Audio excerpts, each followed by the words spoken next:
the Twitter smart fans will still argue about it. Like, oh, it was approved. It was this. It was both. It was approved and it wasn't. Yeah. It was approved to a degree, and my instincts told me, like, I'm not saying anything too bad. Like, he can't, if he's going to be mad at me, he's going to be fucking mad at me. Right. And you're leaving anyway. That's fine. And this is what he told me to do. But it's not like, I'm mad at you and you're just straight up fired. Although I did think maybe there was a possibility of that. Oh, what's your story? Don't you dare be sour. Clap for Stephanie and feel the power. Welcome to What's Your Story with Steph McMahon, a WWE and Fanatics original production. So I haven't been to Chicago House in a while, and I was there for a few weeks. So I vacuumed and I emptied out the vacuum into the dumpster, and it was just like all Larry hair. I had a moment where I was just like, I wanted to like reach in and save it. Yeah, just because there's the smell. Just I was everything. Just like, I wasn't expecting it. I just dumped it, and I just saw nothing but Larry fur, and I was like, Yeah. all right. I found one of our dogs. We had put like the bowls and collar and stuff in this closet and kind of forgot about it. And I found it a couple years later, and I had the same kind of thing because it was buried under some stuff, and I was moving it around. And I was like, "Oh my god!" Oh, I hid like all the stuff, like, because I got there before April did, and so I was just like, nope, hiding. I just hid everything from her. Like, I just got everything out of the way. Did you do the paw prints? Yeah, we got. Yeah. Yeah, we got like in the clay or whatever. Yeah. That's And you can have jewelry. Right. Yep. Oh yeah. Yep. Because he was your baby. Mm-hmm. Yeah. Yes, he was. I miss him. I bet you do. He's waiting for you. He is waiting to terrorize you. He still does. There's various ways he still terrorizes the both of us. Do you think you might ever get another? No. No? I probably would, but she won't. Too heartbreaking. Yeah. No, she said never again. And I understand. Yeah, of course. And it's fine because we, like, honestly, like, I'm not saying it's a silver lining because I would rather have him, but we got married, like, and we got Larry maybe 8 months, 12 months after.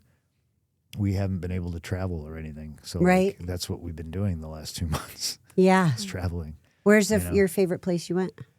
Oh, Kona. Yeah. Easily. It's like my favorite place on earth, aside from Chicago, I think. And have you been there before?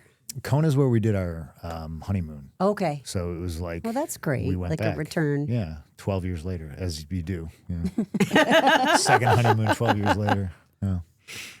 We spent our honeymoon, half of our honeymoon in Hawaii, but Maui, and we had what we thought was like it was a private house. We rented a house. My favorite story. But what I didn't know is that the beaches are not private, even if said house is on a private beach. Have I told this on the pod? You have. I have. Okay, so on the Nick Con pod. yeah. Oh, on the Nick pod. Yeah. So there's Paul in all his glory, waking up, flings the shades back, steps outside, looking at the beautiful ocean, and then this snorkel comes up, and this person comes up literally out of the water right in front of us, and quite jarring, obviously, as you're full Monty. Nice. Yeah. So there was that. Yeah. Yeah. Yeah, that sounds like a familiar story. But congratulations again on your victory. Yes. Thank you. Oh, wow. Talk about a comeback 15 years later, Thank right? you. Thank you. In the same venue, Chicago. Yeah, That means so much to you. I'm flabbergasted Yeah. at that, like just how we drew it up, just how we planned it. Yeah, exactly, because that's how our business works. Right. Yeah, what a coincidence. Yeah, people say that there's no such thing as a coincidence, but that's pretty remarkable. That's interesting. They also say lightning doesn't strike twice in the same spot, right? That's what they say. can. Yeah. I mean, it was like a week apart if we're really going to split hairs, I think. You know, it wasn't to the day. To the day specifically. But it was a lot of similar. History doesn't repeat itself, but it rhymes. Oh, Yeah, that's beautiful. that's what I said in a promo. A wise man once said, I stole it from somebody. Yeah. well, yeah, as all great things are. Yeah. Nothing is original anymore, they say, right? You think it is, No, but it's kind of been... what's old is new. Yeah. You know? Yeah, is that us? Yeah. I'm a little 100%. older than you are, but Are you? yeah. I don't think so. Yeah, I turned 50 in September. Oh. Okay. Yeah, I am. Just by a little bit. Yeah. Yeah. I am. So I'm curious, you know, your perspective, and this is not as much like a wrestling pod in terms of storyline or matches or that kind of thing. Great to talk about if you would like to, but it's more about... I don't want to talk about wrestling. It's more about you, you know, and Yeah. your story and how you got to be where you are and, you know, some of the trials and tribulations, if you will, your greatest lessons, you know, it's things like that. Because, you know, life is life and it's beautiful and it's so many different things for everyone, right? And if you live long enough, it's going to knock you around. And how do you deal with it when it does? So that's kind of the goal anyway, is to help give tools, you know, to people who are listening and hopefully engage in interesting conversation. Yeah. Which, you know, people are going to be curious, I think, right? Because you and I have weird history where our paths weren't necessarily totally intertwined, but kind of, you know, along the same lines at certain parts. Yeah. But it is funny because I was kind of always on the outside of what was happening, you know, but I heard a lot of things, right? So but to start a little lighter, you know, this is now, and I've heard some talent on social media, right? They're talking about, oh, now you're doing the very thing that you said that you hated, you know, that, oh, the veteran comes back and, oh, he's going to steal the title from Sammy, you know, and Oh, I won the title. Hell yeah. fair and square. Clean. Fair Yeah, and you did. square. Yeah. Yeah. There's no doubt about it. You could watch the replay. I beat that 41-year-old youngster fair and square in the middle of the ring. I'm guilty of doing what was it? Well, like, what are some of the quotes? Coming to me. Hit me. Well, because you Let's showed go. me the infographic. Let's go. Damn. It wasn't We got me, though. graphs and pie There's charts. an We got- infographic. Yeah. It's just, I don't even know where you it's found some that. people talking shit. Well, that's Wait, you got, yeah. We should show him. it's a You good- want to hand that to him? I'm in the shit talk business, so we'll. No kidding. So, like, for example, Logan Paul said, 2014 CM Punk, part-timers are the problem. 2026 CM Punk, He didn't say this. hold my Pepsi. Well, let's show him. Where didn't did you say find this. this graphic? Online? Yeah, but like, do you know exactly where? It's very tiny print, by the way. I don't know if you need glasses. I have contacts. First of all, I look great. Of course you do. Of course you do. Which I wanted to ask you about. So this as is well. this is why I don't fuck with social media. This is like AI generated. These are fake quotes. Are they? Yes. Seth did not tweet this. Becky did not tweet this. Oh, see, that's why I was asking. This is all. These are. This is a double-edged sword about, I think, most people in our business, but especially me. Yeah. I do not say this lightly. These are mentally ill people who. I mean, I couldn't imagine making up fake tweets that Like somebody this. else said Yeah. to try. I think the problem, and it's not just in our business. I think it's a societal thing. Is people will instantly see that, and then they Believe it. They believe it. Yeah. And I don't know how to change people's minds about that, which is why I lean into I don't care about changing anybody's mind about Right. that. I'm in a business of toying with people's emotions. So if somebody's going to read that and they're going to believe it, that helps me Sure. in a way. Yeah. Yeah. You know? Of course. But It generates interest. there's also Phil who walks through parking lots with his wife who has his head on a swivel. Right. Because those people are out there. Yeah. And I'm, you know, I'm Right. like, it's interesting. Yeah. Do you know if there's a death threat against you, the FBI has to call you and notify you? Yes. I know that. I know that too. It's funny that you both know that. Yeah, I Yeah. think they're pretty slack on that too. By the way, I don't think they're catching all of them. but- Probably not. Yeah, Probably but not. there's been a few phone calls. Yeah, Yes. absolutely. Yep. That's always comfortable. Yeah, Yeah. But it's- and then so you're aware, great. And what happens? So- Nothing. yeah, And then it's like, well, we don't think they're a threat because they live in wherever they live and don't travel often or whatever the intel is. yeah, great. Yeah, All thanks. it takes is that one time. Right? Yeah. Right? Mm-hmm. Comfortable. Haven't slept since. It's fine. Yeah. Yeah. Yeah. So I'm glad we addressed that. We've all been there before when you're tired and there's something healthy in your fridge that you should be making, but you just don't have it in you. For most people, eating healthy isn't a willpower problem, it's a setup problem. Until we found Factor. Factor solves that setup problem with fully prepared meals designed by dietitians and crafted by chefs delivered right to your door. Factor has meals built around your goals, whether that's weight loss, overall nutrition, more protein, or GLP-1 support. For strength and workout recovery, check out Factor's Muscle Pro collection. Fresh, never frozen, over 100 rotating weekly meals, including the newly launched ready-to-eat salads. Plus 70-plus add-ons to round out your nutrition, from green juices to peanut butter energy bites, and every meal is crafted with functional ingredients. Lean proteins, colorful veggies, whole foods, and healthy fats. Factor is a part of my routine because it's ready in 2 minutes, and Factor shops, preps, cooks, and delivers straight to your door, so you have more time for everything you love this summer.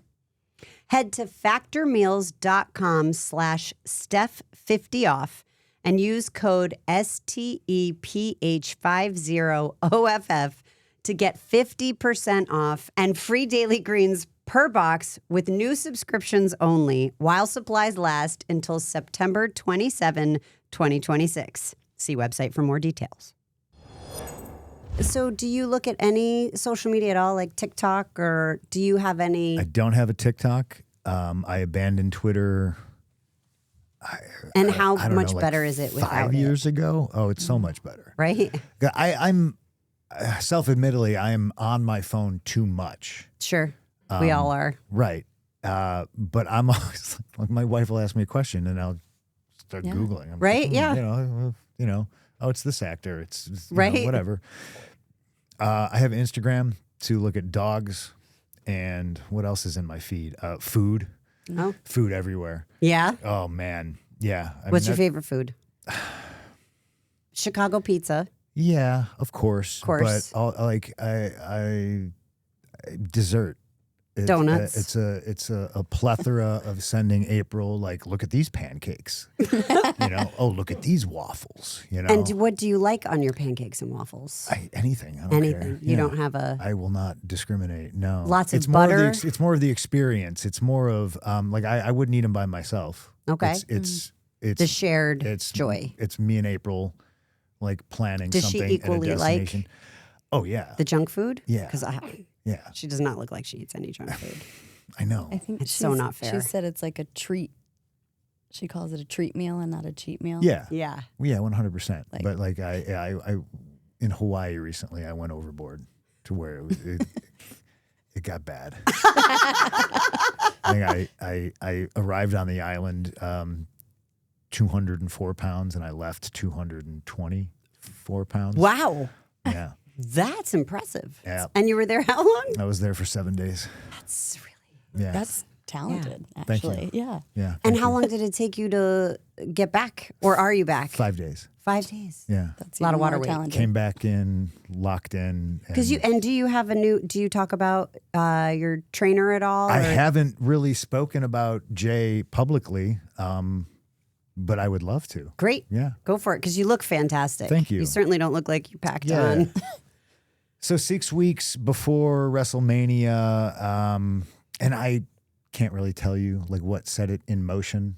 I know I'd always see Chad Gable posting his workouts, and it's programmed by Jay Ferrugia and all this other stuff, and it was just motivated to go into WrestleMania looking physically different. Looking like, oh, wow, okay, he really busted his ass. That was my only goal. It wasn't a weight. It wasn't I need six-pack. I need to do this, whatever. I called up Jay, and he was like, I wish you would have got to me sooner, man. We only got 6 weeks. He's like, but if you listen to me and you do what I say and you eat what I tell you to eat, he's like, I think we can do some damage. And we did some damage. Like, I think I showed up at Mania.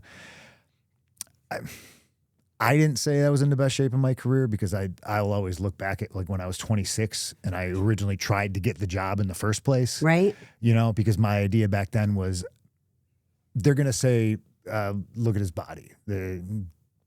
That's the one negative they can say. So I really busted my ass so they couldn't say no. And then I got a job. Right.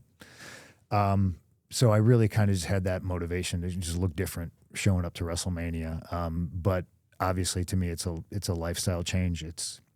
I told Jay, I was like, the only thing I've never done is like, I've counted calories and all that other stuff, but like the big difference is I've never weighed food. So like I bought scales. So 6 weeks prior to Mania, I bought a food scale.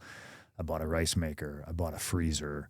And it was just like, I eat meals that have maybe 3 ingredients. Yeah. It's like white rice, 99.1 lean ground venison, and salt.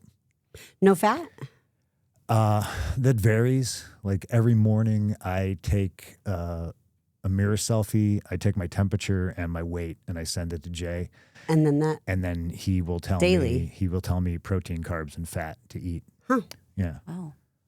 And that's very specific. It's very specific. Yeah. And there's obviously new different things that with his approach that I'm always curious about. Why is this? Something about thyroid. Like he wants my temperature like 40 minutes after meals and when I wake up to be 98 degrees, I've never heard of the temperature thing. Yeah. If your thyroid is, I guess, operating optimally, you're burning more calories, your body temperature's higher.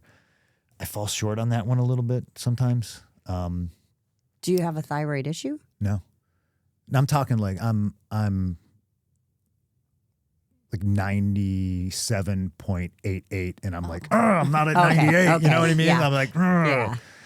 Because that's how of course. That's how mental perfectionist I am. a little bit. Yeah. But yeah, I really just kind of changed the way I ate, and just really dialed in, buckled down. And do you like it? I love it. Yeah. Yeah, absolutely. I did tell Jay to start. I was like, I will get obsessive with this, and I don't want that to affect my relationship with my wife. Like, yeah. Because I will get crabby, and I would rather just eat a donut and shut the fuck up than not, not say something snippy that doesn't mean anything. Right. Just because you're cranky. Yeah. You know what I mean? But no, it was her birthday, I think. So like 2 weeks after I started with Jay, I'm all dialed in for 2 weeks straight. And then it was April's birthday. And I told him, I was like, hey, I'm taking my wife out to dinner. Like, I'm going to eat whatever I want. I'm just letting you know. Yeah. And he was like, well, try to, know. Yeah. And I was like, thanks. Still just letting you know. And then most recently, obviously Hawaii was a shipwreck. It was, but you had a blast. I mean, 12-year anniversary. Yeah. With my best friend Congratulations. every day. Thank you very much. Yes. I just, I went for it. And it was a reset after Mania and all the things I accomplished. Yeah. For the last 2 years, really. I just had fun. But more recently, like I was on my way home from the Allstate Monday night, and Ape texted me. She's like, I ordered you pizza. And I don't argue with my wife. Yeah. I don't. Smart man. That's also great. I said, all right, cool. We're having a pizza party. Smart man. So I had a pizza party, and then, the next day, just back on it. Dial back in. But that's important too, because you need a break. Yeah. Right? I do. Even I know, if it's a I know I forced do. break, And- yeah. but it's so fascinating because I'm so dialed in, and Jay is such a genius with the programming and the diet and everything. I can literally feel, and he's very like, every day. How do you feel? Right. You got to tell me. Like, do you feel sluggish? How's your energy in the gym? Like, you know.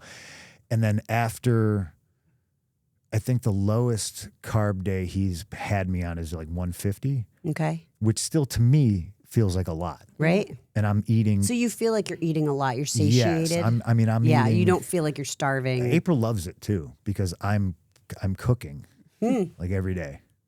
Like not every day, maybe every 2-3 days. Right. But I got the oven going. I got the stovetop going. I got sweet potatoes in the air fryer. Sweet potatoes are very good. Yes. And she's just like, the house smells good all the time. She's like, this is great. There's like a giant bucket of grilled chicken in the fridge at all times. Like it's there and it's accessible.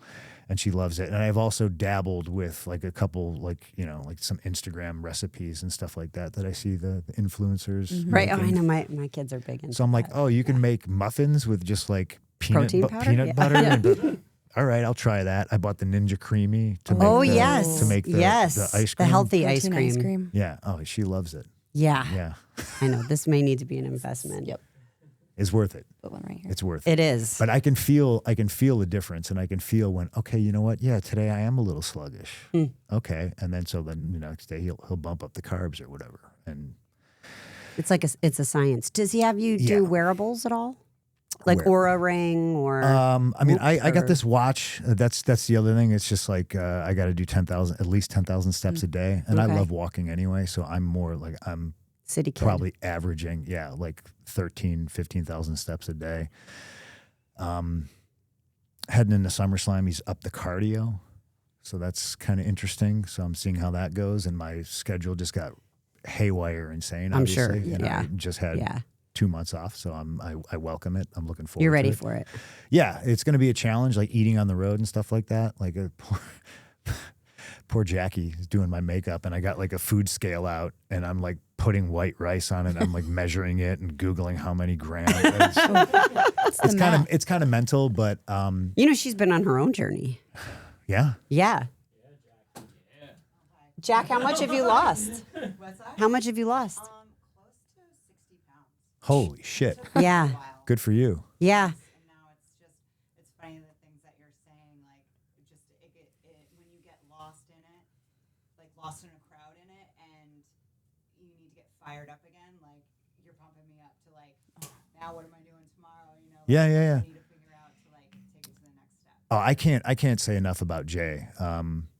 You know, like he's changed. Like I think you can see based on You the can. You look Yeah. fantastic. Yeah, and yeah. it's harder for me to see it. Sure, 'cause you it's know, you. like I'm always gonna go And I'm nitpick. fat. Yeah, yeah. You know, like I must say this to April like 12 times a day, and she's just always like just rolls her eyes. You know, yeah, you when know? she looks at you all She's ripped, like, and yeah. she's like, She like rolls her eyes at me and stuff like that. But it's just like the biggest changes was obviously like the diet and the weighing the food, and like the volume of things I do in the gym is so drastically lower. really? Oh yeah. Lower.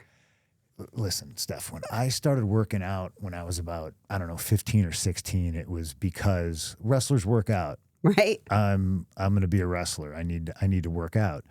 I would go to the gym with my trainers and listen, everybody I've trained with over the years is on every single drug in the world, right? They're throwing crazy weight around, and I'm just trying to like Right. follow and like keep up. So like, Why can't I lift that much? yeah. It's baffling to me. You're so much. You know, so like dialing stuff down. So like my workouts have always just been, I learned to work out by getting like Flex Magazine, Right, Muscle yeah, and Fitness, yeah. and essentially. And there was just- no internet at essentially that just time. reading Dorian Yates. Yeah. Like these bodybuilder workouts, you know, Jay Cutler. Yeah. Oh, I'm going to do 16 sets on, you know, each To failure. exercises. I'm going to do 8 exercises. They're going to be 4 sets each, 12 to 15 reps. Wow. And it's just like It's not efficient. Today Yeah. I'm in the headquarters gym, and I look, and it's programmed, I'm doing legs and pendulum squat 1 set.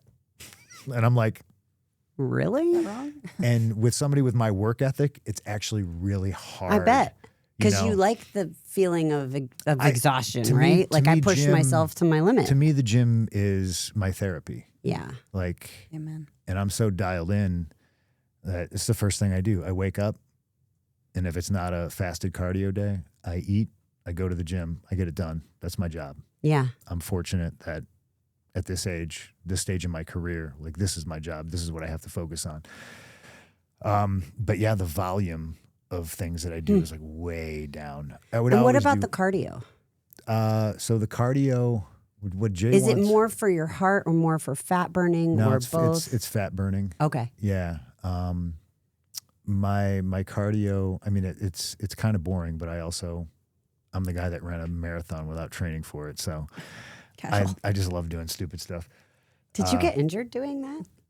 No, Really? I flew to Raw the next day and like wrestled a 20-minute match on TV. I would have To torn be young. What age? Everything. Yeah, that was my question. To be Like, young. Damn. Oh, you've never heard this story. I've actually never heard this story. This is a great story. My cardio, the fasted cardio at least, but heading up to SummerSlam. No. Please I'll tell get to you. Okay. Heading into SummerSlam, Jay's like, I want you to do like 4 fasted cardio days. And I was immediately like, how am I going to do that with lifting too? But Right. like, it's an experiment. So a lot of the times he wants me lifting 3 days on, 1 cardio day, and then 2 days and a cardio day. But now my cardio days are overlapping with days I'm lifting. And now I'm going to be doing a lot of house shows And coming that's up. tricky. Oh, I'm Yeah. sorry, live events. So it's I've never really yeah, learned that one either. It's going to be a lot of trial and error, and it's more challenging to eat on the road and everything else. But anyway, yeah. So the marathon story. Yeah. I think I told this on Nerdist, Chris Hardwick's podcast, but we were talking like 2011. So you'll probably recall 2011 because I think you did message me. My sister's father passed away, and he was essentially my father, right? So when you hear me talk about my mom, I'm not talking about my biological mom. I'm talking about the Rump Yes. family. Because they're the ones that essentially, when I was 15, like Took you in. he was a school teacher. He'd wake up and this kid's just on his couch. Yeah. And bless his heart, he was just like, you know what I mean? Like he didn't throw me out. He would just be Yeah. like, take the garbage out, and he would make me take him to the gym because my gym was 24/7, like on Christmas morning and stuff like that. And I'd have to like 5 a.m. drive him to the gym. You didn't care. Yeah, so he passes away, and it just turned into a thing where my one sister Cassie was like, "I'm going to run the Chicago Marathon for Dad." She's like, "You want to do it with me?" And I was like, "Oh yeah, absolutely." It just so happened that this is 2011. My contract was expiring, and I was like, "Oh, you know what? Yeah, I can totally do it because I'm not going to have a job because I'm leaving." Right? So, yeah. So famously, what happens? So this is 15 years ago. Famously, what happens? I resign. Right? Totally forget about I'll do the marathon with you, right? It's a big one. Yeah, it's a big one. And then one day, I think office tells me, "Hey, we're going to give you the weekend off." Now I'm champ, you know what I Right. mean? And I'm like, part of the reason I wasn't going to resign is because I was already feeling pretty grizzled. Right. You Just were wanted to take a lots of break. injuries. Yeah, and- just wanted to take a break, just slow down.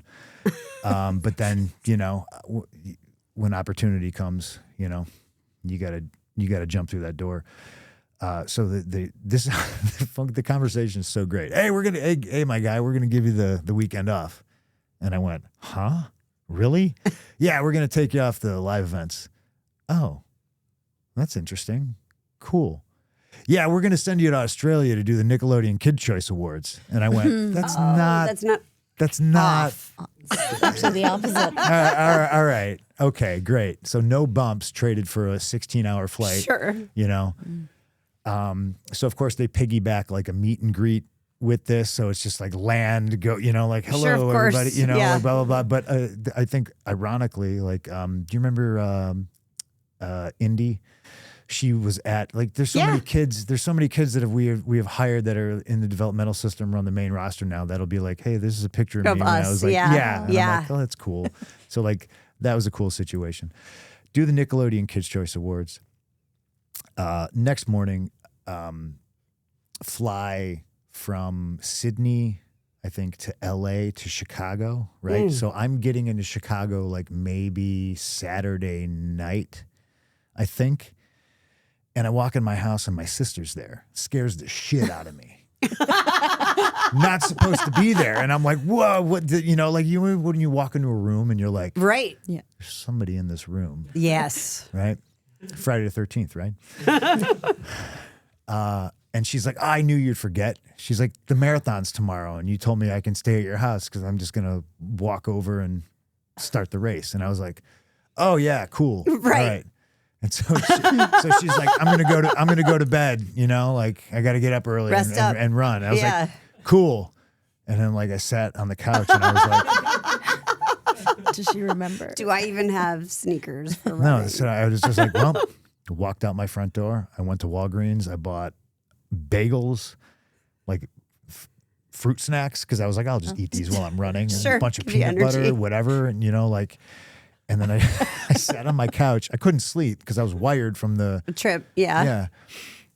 Just Don't know ate- what time zone ate you're on peanut butter anyway. and bagels.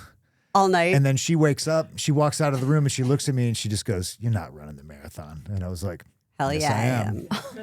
Her friend dropped out. She was supposed to run it with her. So I ran In her spot. with her bib.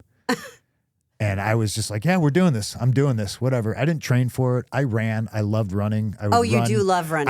I would run in Okay, every okay. city. It's normally what we do, especially okay. like overseas. Okay. Like that's how I saw things. Oh, I didn't know that. Oh yeah, we go to Europe and stuff like that. And who's we?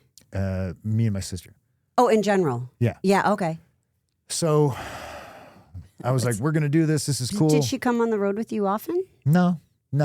Just like when I was overseas, I would go run because I would look at So cool. architecture Yeah. and just like different stuff and parks and all that.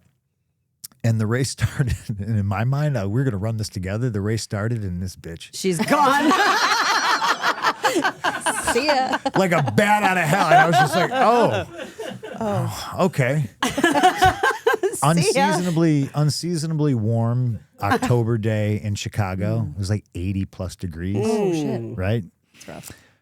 I run the first 13 miles, and I'm fucking killing it. Yeah. It's the most I've ever ran. I accidentally ran a half marathon one time because I got lost. And so would just keep running. I was just like, well, I'm going to get back to wherever I got to go faster if I just keep running. And then, my app was like, you half marathon. I was like, oh, holy shit, cool. So 13 miles, like my family's waiting at like the 13-mile marker.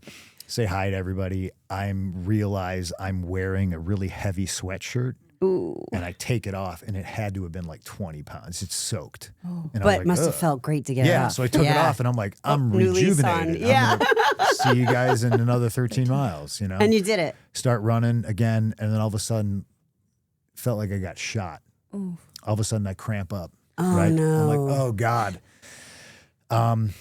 So I stop, and I stretch for a little bit, and I try running again, and it's just not going, and I take a little bit more time. Now I walk a little bit, stretch more. Trying to eat, drink, whatever I can, but like I didn't train for this. So Right. now my body's like Breaking you, down. You dumb Yeah. motherfucker. Yeah. But I'm like, well, I have to finish. I'm too stubborn to. Right. I'm not just. I can't gonna come this stop. far. No. Yeah. Stretching, walking, slowly easing into it, getting to a nice rhythm and a nice pace, and I'm running. And now, ladies, forgive me. Oh, I think I know what happens. I have to shit Yes. so bad. This is what I thought. This is what I thought. They say you just go. A lot of people do. I had a roommate This is- who was a runner. This has got to be one of the, top 20 experiences of my life. Running this marathon was so great. You run through the different neighborhoods of Chicago. Strangers are rooting for you and cheering you on. People are running up to you with this giant industrial size bowl full of pretzels. People are encouraging you. Right. Like it was Like a community. Yeah. Yeah. It was magical, but because it was so warm, by mile like 15 through 20, it was like a war zone. People were like, Oh, everybody's having. there's people laying in kiddie pools full of ice. There's like triage tents set up. People are like bleeding because they just like fell and hit their head on the Oh curb. my God. Like people are cramping up and fall. Like it's It's happening. bad. It's happening left and right, especially like the last 6 miles. It was like a war zone. But I was experiencing my own internal war at this point. And they have signage posted everywhere. You know what I mean? And I think Right. it was like maybe like I remember it was about mile 18 because there's the mile 18 sign, and I'm like the cramp doesn't bother me anymore. It's just the fact that I realized I'm wearing white shorts. Oh no. And it's going to be bad.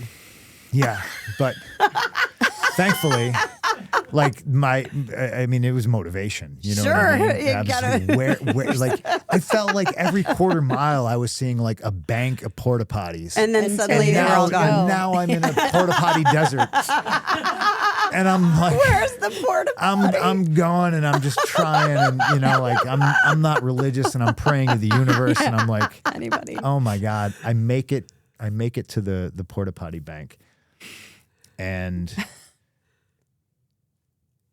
it's like a shit sauna Because it's so hot. because it's so hot, No. and the porta potty is a disaster, Of course. right? Yeah. Yeah, A lot of but people I ahead of was in- you. But I was Yeah. in such a hurry, Didn't matter. I didn't stop to check if there was toilet paper. There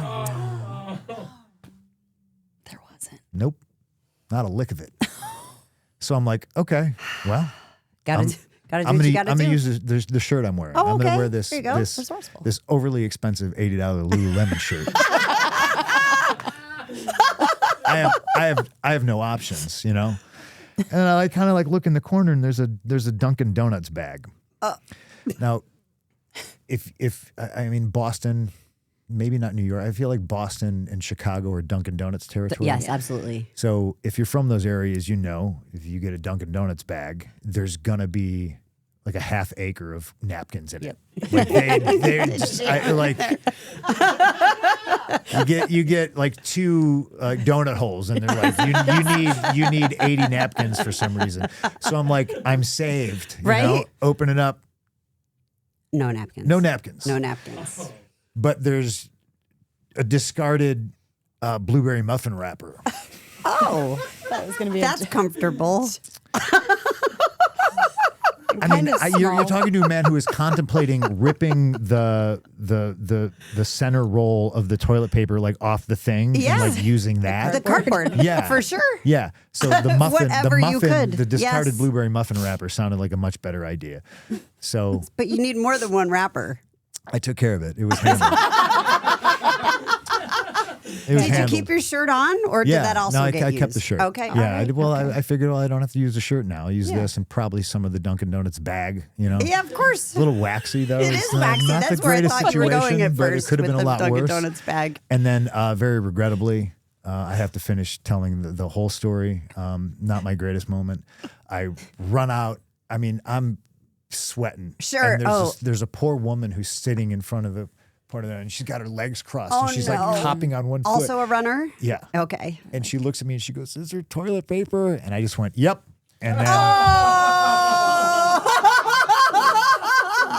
Oh! My motivation, just mean. my motivation running the next 8 miles was this woman cannot catch She me. can't see me ever She again. cannot. I have to Beat keep. anybody else, but I'm going to I beat have her. to keep running because if she catches me, she's gonna beat my ass, and it will be justified. Yep. Yeah, that's my mile 18. Oh, that's awful. Yeah, That's terrible. Mm-hmm. Yeah. yeah, Yeah. it's good stuff. It's good stuff. But so then you made it, I made it. Yeah? yeah. I mean, and then you had Raw the next day, yeah, and you were all good? yeah. Yeah. I mean, we can probably figure it out like on a calendar, like look it up and like see what I did. I can't remember. The show that day. Yeah. Yeah. You know, yeah. but I do, because I remember someone coming up to me and going, "Somebody said you ran the marathon yesterday." But yeah. I I was like, I sure did. I Yeah. sure did. Like, are you okay? I'm like, yep, I'm fine. Sure, ready to go. And I didn't post a great time or anything like that Right, because of the right. cramp and the stopping and the stretching and the walking or stuff like that. But like at that point, I was like, I just have to finish. You still Yeah. ran 26.2 miles Yeah. without training. Like, Yeah. that's crazy. Insane. Yeah. Yeah. Well, professional athlete. Oh. Yeah. What did your sister say? What took you so long? She did it in like 4 hours and 20 minutes. Wow. And how She long? crushed it. How long did it take you? I was like probably just shy of 6 or just over 6. I mean, that's still think. very impressive. I mean, I'm not embarrassed about Given it. all I you went literally through. was Yeah. like, I didn't train for this. I just flew in from Yeah. Australia and I decided to run the Right? marathon. You're lucky you didn't tear anything. I probably did. I feel like at mile 18, things could have gone. Very bad. Could've gone They Very did bad. go bad at mile I mean- 18, but they could have been worse. They could have been They worse, could have been yeah. worse. We've all had, I think, the steamy. At least I have had the steamy porta potty. But that's my emergency perspective. Situation. It's like, that's life perspective. Yeah. Well, I guess What are you gonna do? It could always be worse. shit happens. You could be the lady. That's where the phrase comes from. I'm sure she was fine. By the way, you had 2 matches the next day. Two? Saturday, October 10th. Look at his face. Friday, Monday, October 10th. It's Saturday Night Raw. What are you You had a singles match versus Del Rio, and then he tagged with Del Rio versus R-Truth and The Miz. Wow. And did he win both? He definitely won the tag. The singles match ended in a no contest. You won the tag match. Amazing. It is amazing. That is really is. crazy. How old were you? 2011. So that's what, 15 years ago? 30, 32? It's impressive. I'm not good at math. I gotta say that's impressive. That's something I think about, and I'm like, you told me to do that now, and I'd be like, All bad. All bad. yeah, how many days do I got? What Yeah. What are you talking about? Yeah, I don't bounce back like I used to, but I also I go heavy on recovery stuff now. Like what? Like, Do you do the ice bath? oh yeah, Oh yeah. yes, very much. Do you, so. you're a believer? I am a believer. Yeah. That I'm a believer in the red light therapy too. And these are things that people, you see all these benefits. And I'm like, no, but I know immediately it makes me feel better. I lay on a red light mat an hour before I go to bed and I fall asleep like that. Wow. Is that what they recommend to do it at night like that? So We just there's- got a red there's light bed. different science about doing it in the morning for like a boost of energy to start your day. Huh. But that's when I do my ice bath. Oh, That's okay. that's like first thing. And people are always like, it's junk science, it's this and that. And I just say, well, I know how it makes me feel better. So Right, if I yeah. wake up and like my wrist is achy and my back's achy or Right. slept wrong on my pillow and my neck hurts, like I get in the ice bath 3-5 minutes and and it takes care of it. wakes me up and it gets rid of all my aches and pains. That's awesome. Even if it's just for 15 minutes, it gets me moving and then I eat and then I'm in the sun and I'm walking How to the long gym. do you do the ice bath? 3 to 5 minutes. Okay. I think it depends on how cold it is. Like What temp do you do? mine at home is set for 40 or 45 degrees. Yeah. So anything longer, like that's normally like 3 minutes.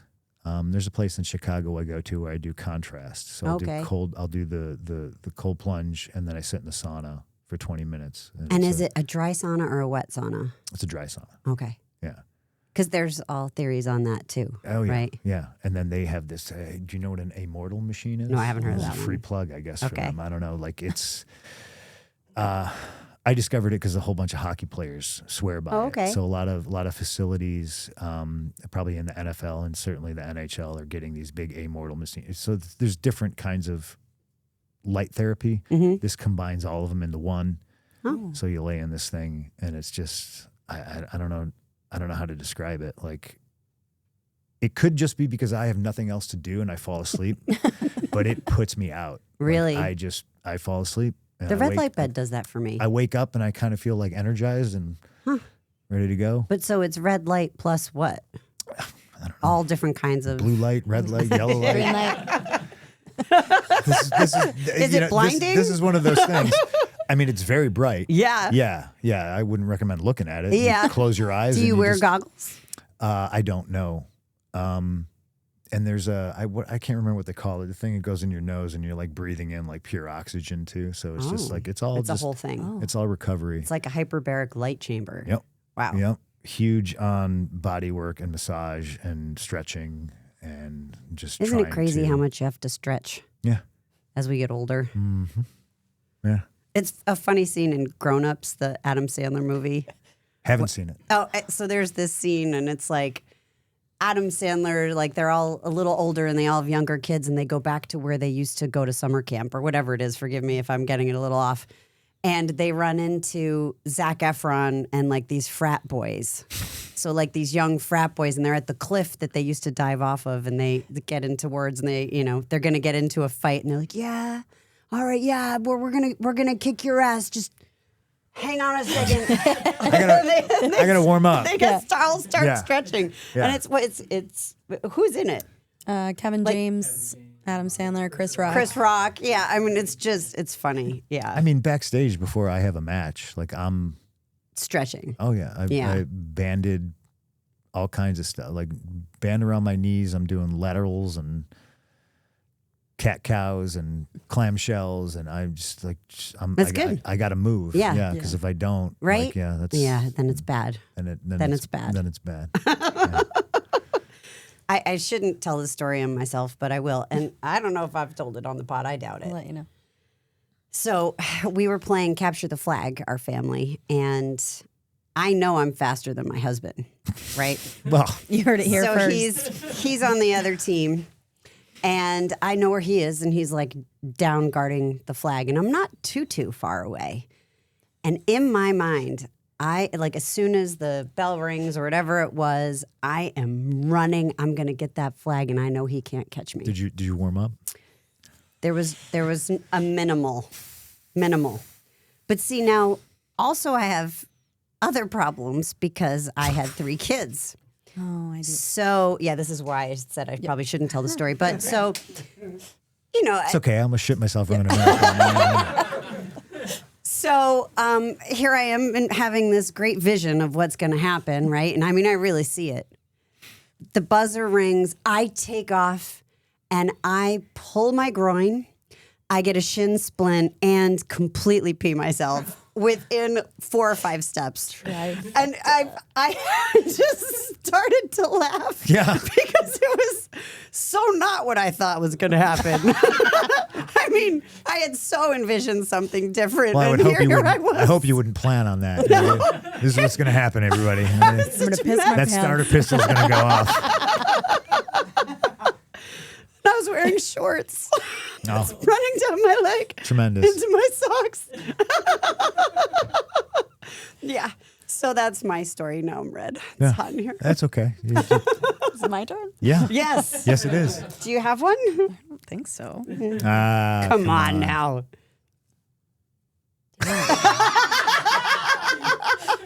That's fine. Yeah. We'll get one. That just means it hasn't happened yet. Yeah, Damn that's it. right. Now I'm You could- excited. You have Now time. I'm excited you for have you. time. It'll Don't run a marathon. Don't It'll- play capture the flag with it'll the happen. kids. Unexpectedly.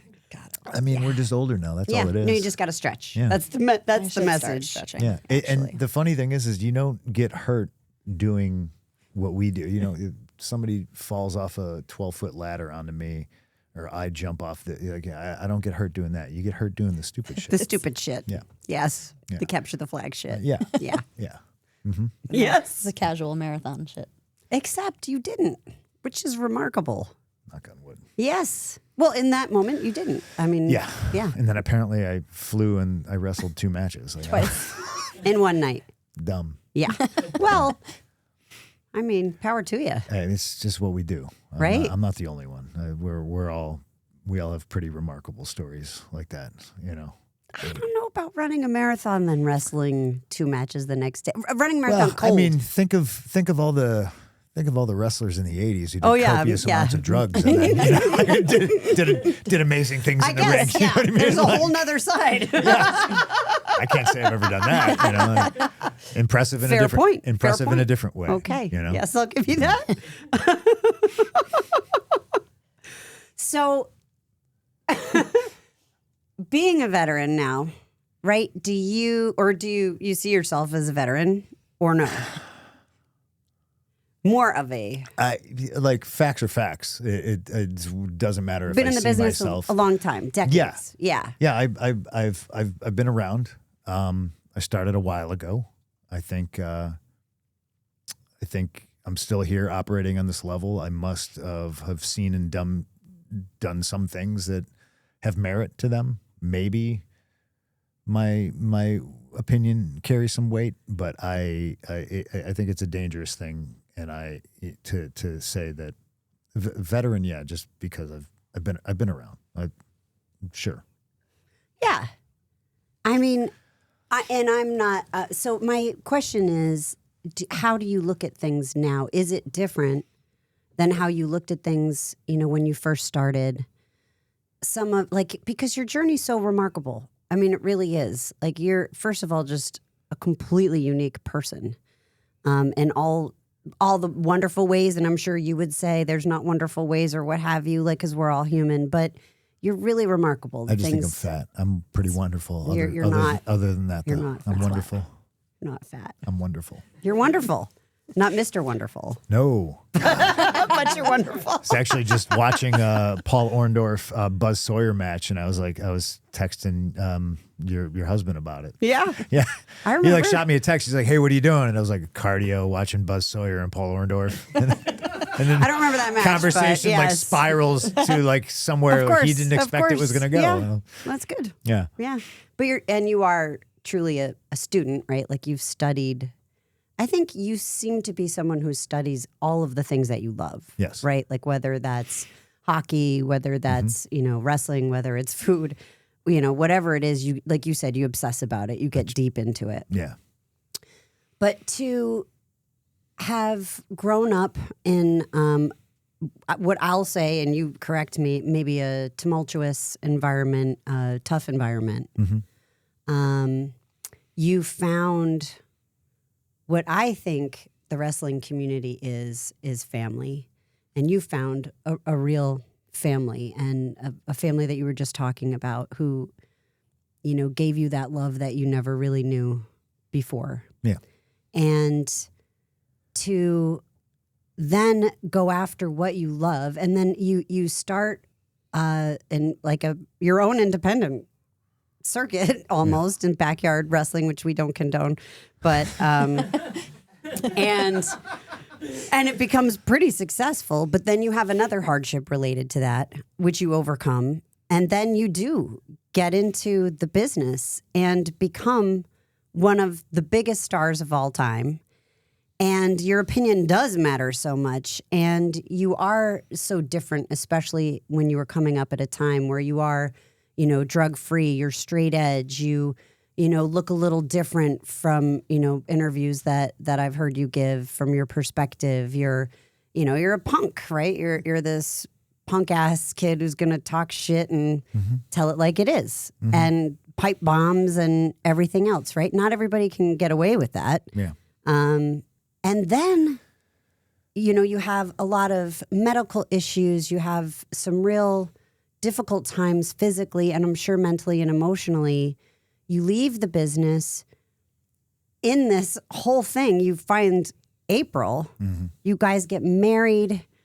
You get Larry. Your life takes on a totally new direction. You decide you're going to do MMA, which again is crazy to think that you were able to even compete, at that level, coming out of a completely different profession, and I'd love to learn even just some of the lessons in that. But then you decide to come back, you go to a different promotion, and then ultimately wind up back in WWE, where nobody ever thought you would ever wind up again. Including yourself at some points, right? Like, if someone had told you that this was going to happen, you'd be like, yeah, no, I don't think so. Yeah. No, that's fair to say. Yeah.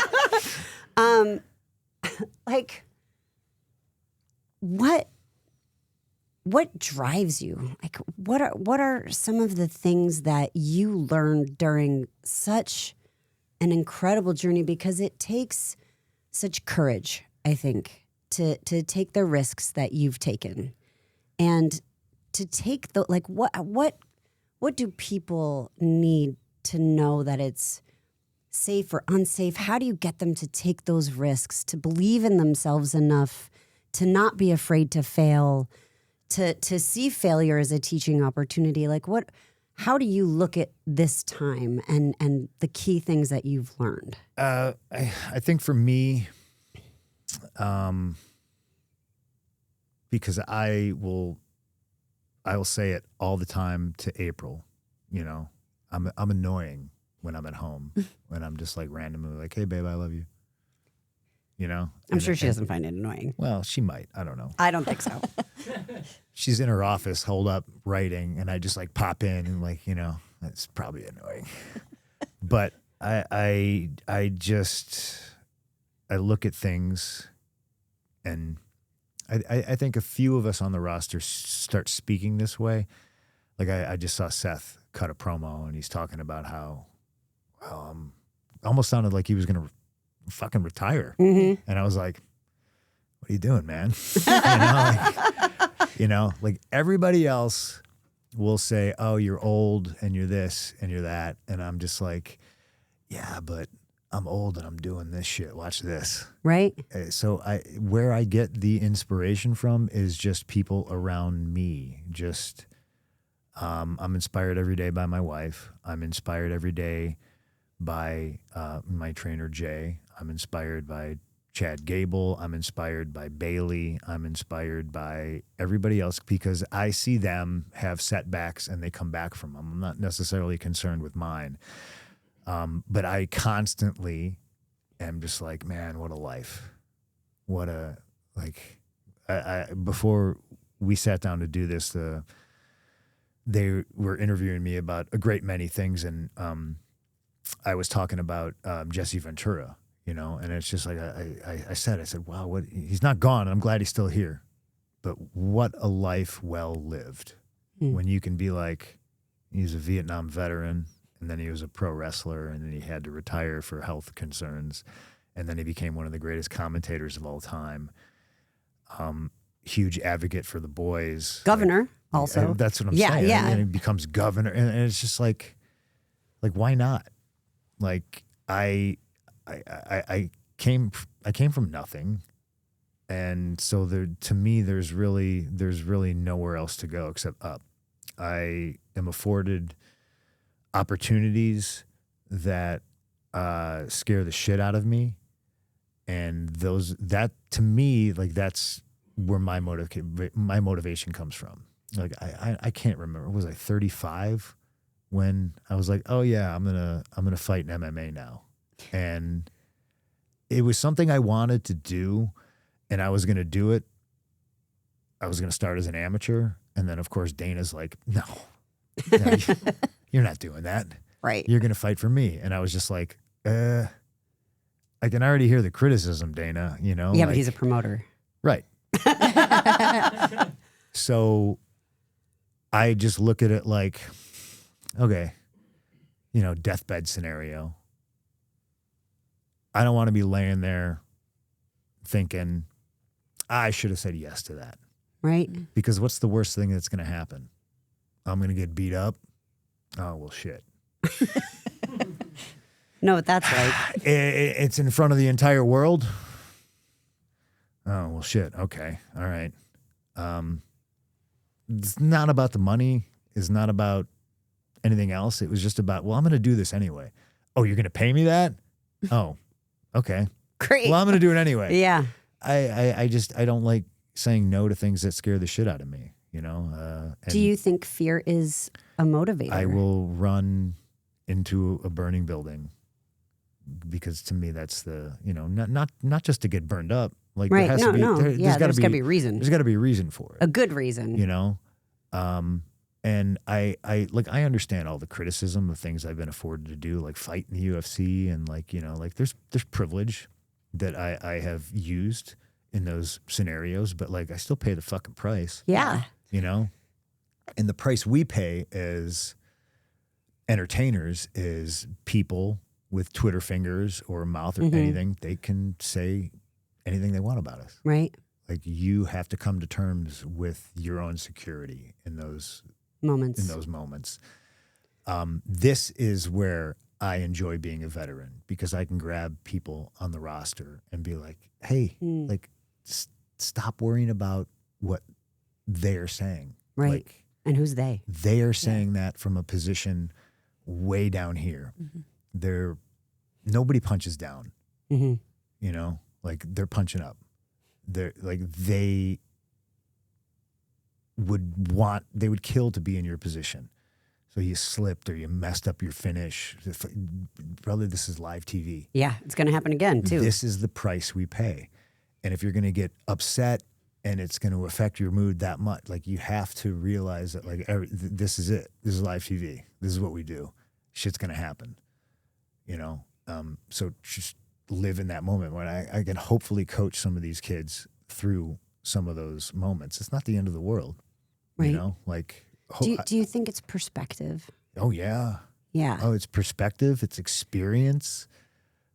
It's just living life, you Yeah. know? Like I will. But what a life. Right. Right? Because you- I chuckle about like you said at the top, like, you know, like our relationship was fucking weird. And I look back at it Not now- weird. well, I look back at it now and I'm just like, it all just boils down to communication. Right. It all, you know, like, Yeah, we kind of danced around each other.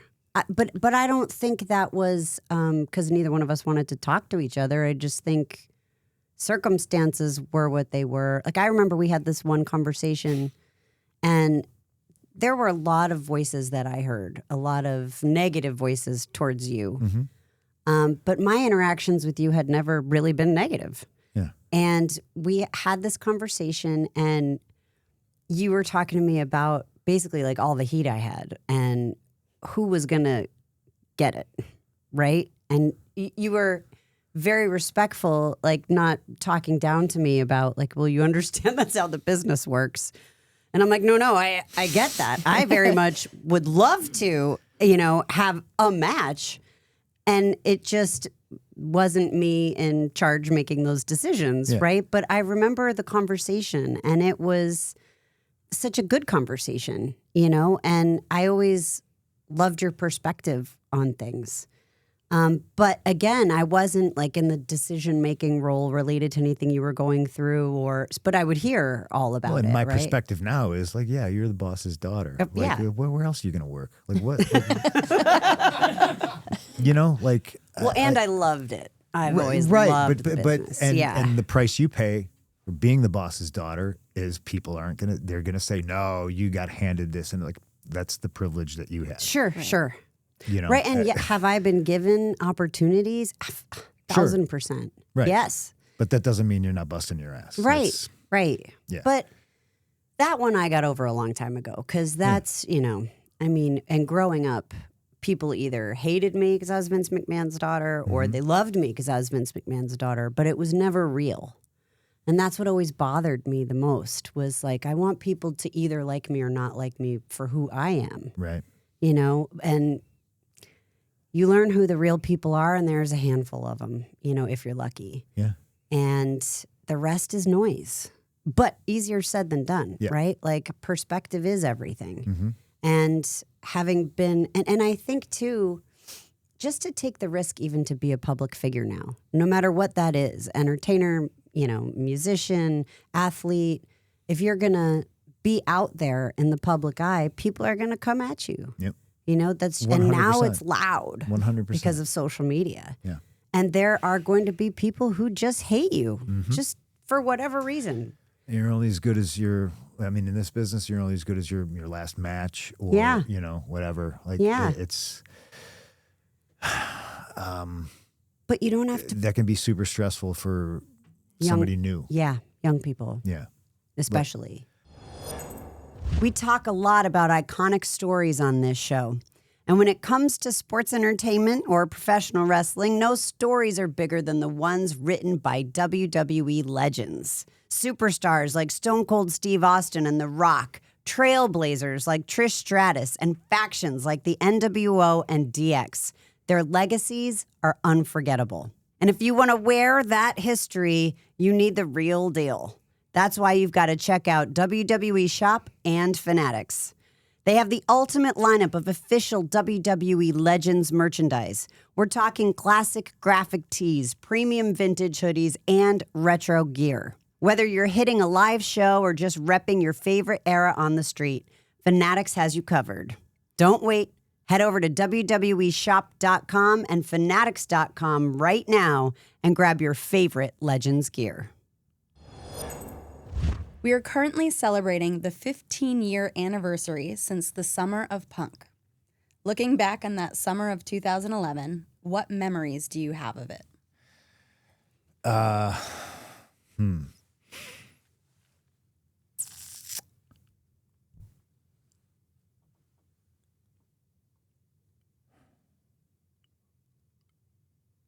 Fond memories. I remember, I think, feeling like I leveled up.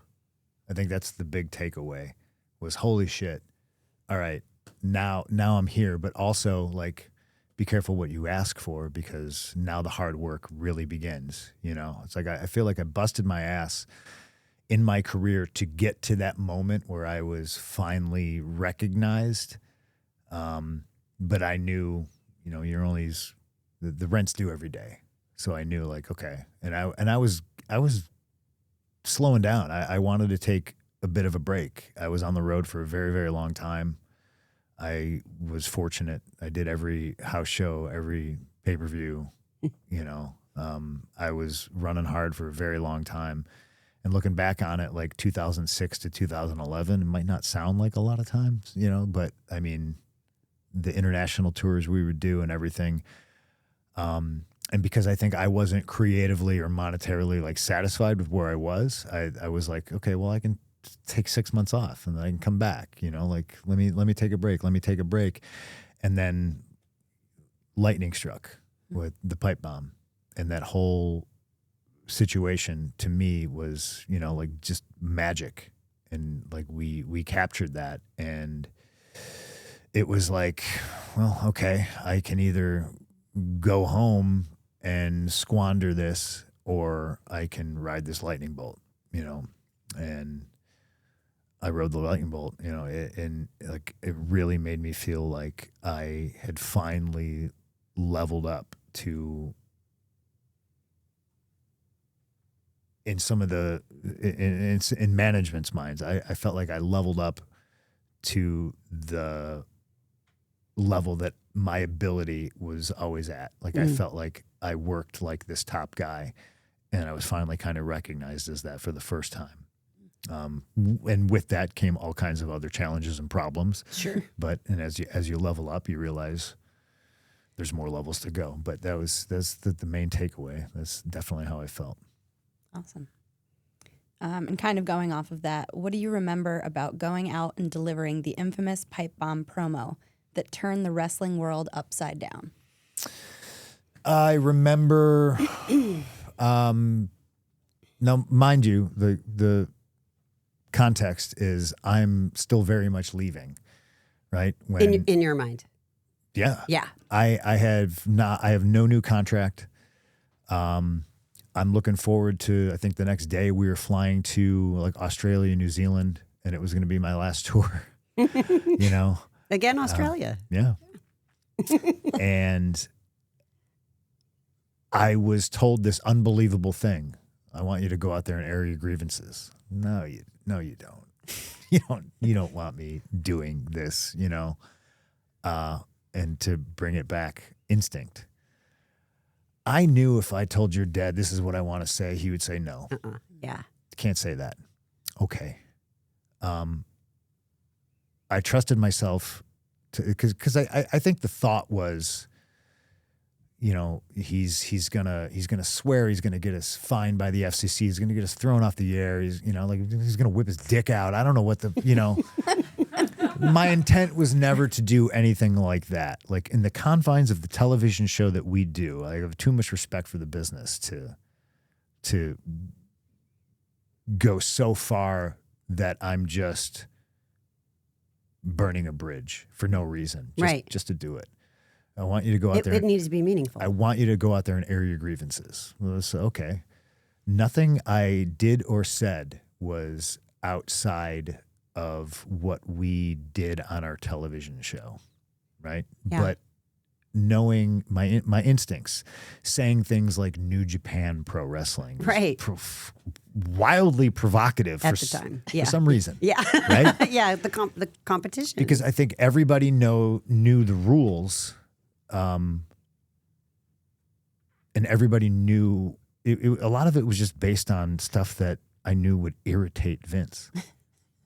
Sure. If I said, "Hey, I want to go out there and talk about Paul and Brock," he'd be like, "No, don't Right. mention them." Okay, so I didn't.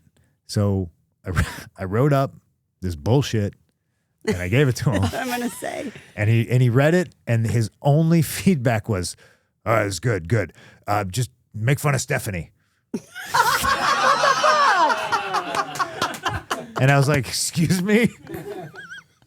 He's like, "Yeah, add her in there." Yeah. And I was like, "Okay." Yeah. So Thanks for taking that- it easy on me. I was just an idiot. And the funny thing is like people will still like, the Twitter smart fans will still argue about it. Like, oh, it was approved. It was this. It was both. It was approved and it wasn't. Yeah. It was approved to a degree, and my instincts told me like, I'm not saying anything too bad. Like he can't, if he's going to be mad at me, he's going to be fucking mad at me. Right. And you're leaving anyway. That's fine. And this is but- what he told me to do. But it's not Yeah. like, I'm mad at you and you're just straight up fired. Although I did think maybe there was a possibility of that.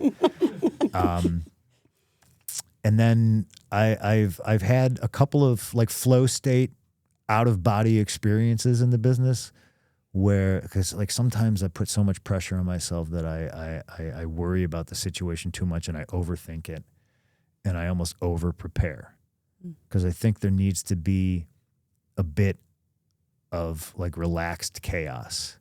It's why I don't like to plan matches. Right. I like to go out there and just be like, well, maybe we'll do this, Right. but I'm going to be listening, and 'Cause it's a feel. it might not. Yeah. 100%. Let's feel. A very difficult thing to get people to understand, because I remember the first time I started training, I remember my trainers would say, watch Sean and Razor. I bet they don't even talk to each other. And I was like, what? The fuck you mean? No, he probably just shoots him off, and when he's coming off the ropes, he sees that he's like this, so he knows he's taking a hip toss. Right. The fuck? It didn't make any sense to me. I was like, that's impossible. They can't possibly do that. And now I hide from people. Right. I'm like, stay away from me. I don't want- Don't talk to me. No, but the instincts took over, and I knew that I really felt super strongly about this is the way it has to be, and so I went out and I did it that way. And you know, when I came back, it was, I smell money, is what he said, and at the time, like that was the stamp of approval. That was it. Sure. That was everything right there. Taught me a lot about business, you know? Yeah. Like sometimes it's art, sometimes it's business. Actually, it's always business. It's always business. Yeah. Sometimes it's art. If you can It's a get to performance art. get to the point where it's also art, but holy shit, you're also selling tickets. Right. Then like, that's the magic. That's When it all comes together. 100%. Yeah. Yeah. It's funny because I read the pipe bomb. No, I was just. Oh. I was like, I'm like, so I read it. Yeah, the transcription of it before doing this today, and I was like, it's really not that bad. Like, it's funny, right? Perspective Yeah. and time, because in the Yeah. moment, the context is It was like- very, very important, and that Yeah. goes to illustrate how old I am now. That at the fucking time, that yeah, I mean, maybe it doesn't hold up. I don't. It does. I really don't know because of what it meant But in the moment. That thing melted people's TVs. Yeah, and it did. Yeah, No one had ever done that. I mean, DX was controversial, right? And the like reading the USA Network standards and practices, and like that was very fun. And but nobody had at that time, to my knowledge, ever talked about like Vince and Paul and me, even though you were directed to, like, but in a shoot way. but Right? right. But it also like But it danced. listen. I like you said. I'm Yeah. a student. It treaded the line. yeah, So without crossing. and then like it's hard for me to like toot my own horn and talk about this, but like when I see somebody say something like off the cuff and like like wildly negative about it, like, oh, it's not that great, like, no, like you don't get it. Yeah, You don't see it- what I it- did. yeah. I have seen more people post that promo try to emulate that and completely miss the point Yeah. and completely just think that they need to say people's real names or say these outlandish things, and that's what it was. No, that's not what it was. It was me talking about, I'll give people the formula. I will tell everybody in NXT, this is the formula. Go out there and you tell them 4 things that they know are true. And then the 5th one can be, I was born on Mars. And they'll be like, Maybe. well, shit, maybe this guy was born on Mars because those other 4 things he said were true. Yeah. It is nothing new. It was nothing new then. It is nothing new now. I would like to think it was all instincts and content and performance, but propped up by the oldest rules in pro wrestling. Yeah. Like, to me, like I talk about Terry Funk a lot. A guy I don't talk about enough is Johnny Valentine. Johnny Valentine, even back in the 60s, would say that they all know this is bullshit. They all know this is fake. But when I go out there, they're going to point at me and go, but that motherfucker, that motherfucker is real. And that was the CM Punk that walked out on that stage at the Thomas and Mack Center in Las Vegas on that July day.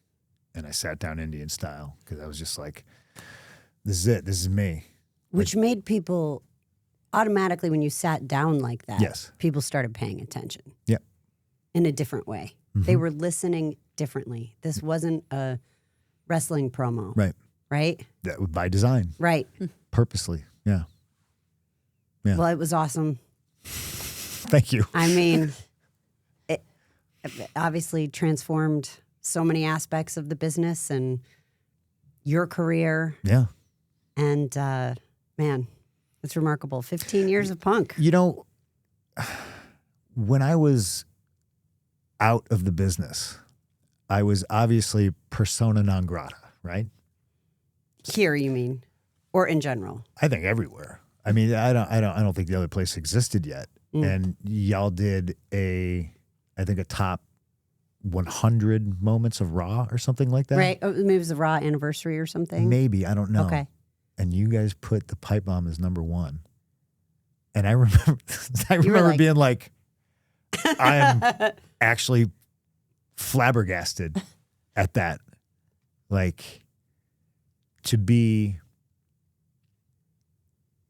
so good to make that moment what it was, to have him sign off on that and to make that the number 1 Raw moment it's, to me, it speaks volumes. That's insane. Yeah. It's crazy. And forever. Yeah.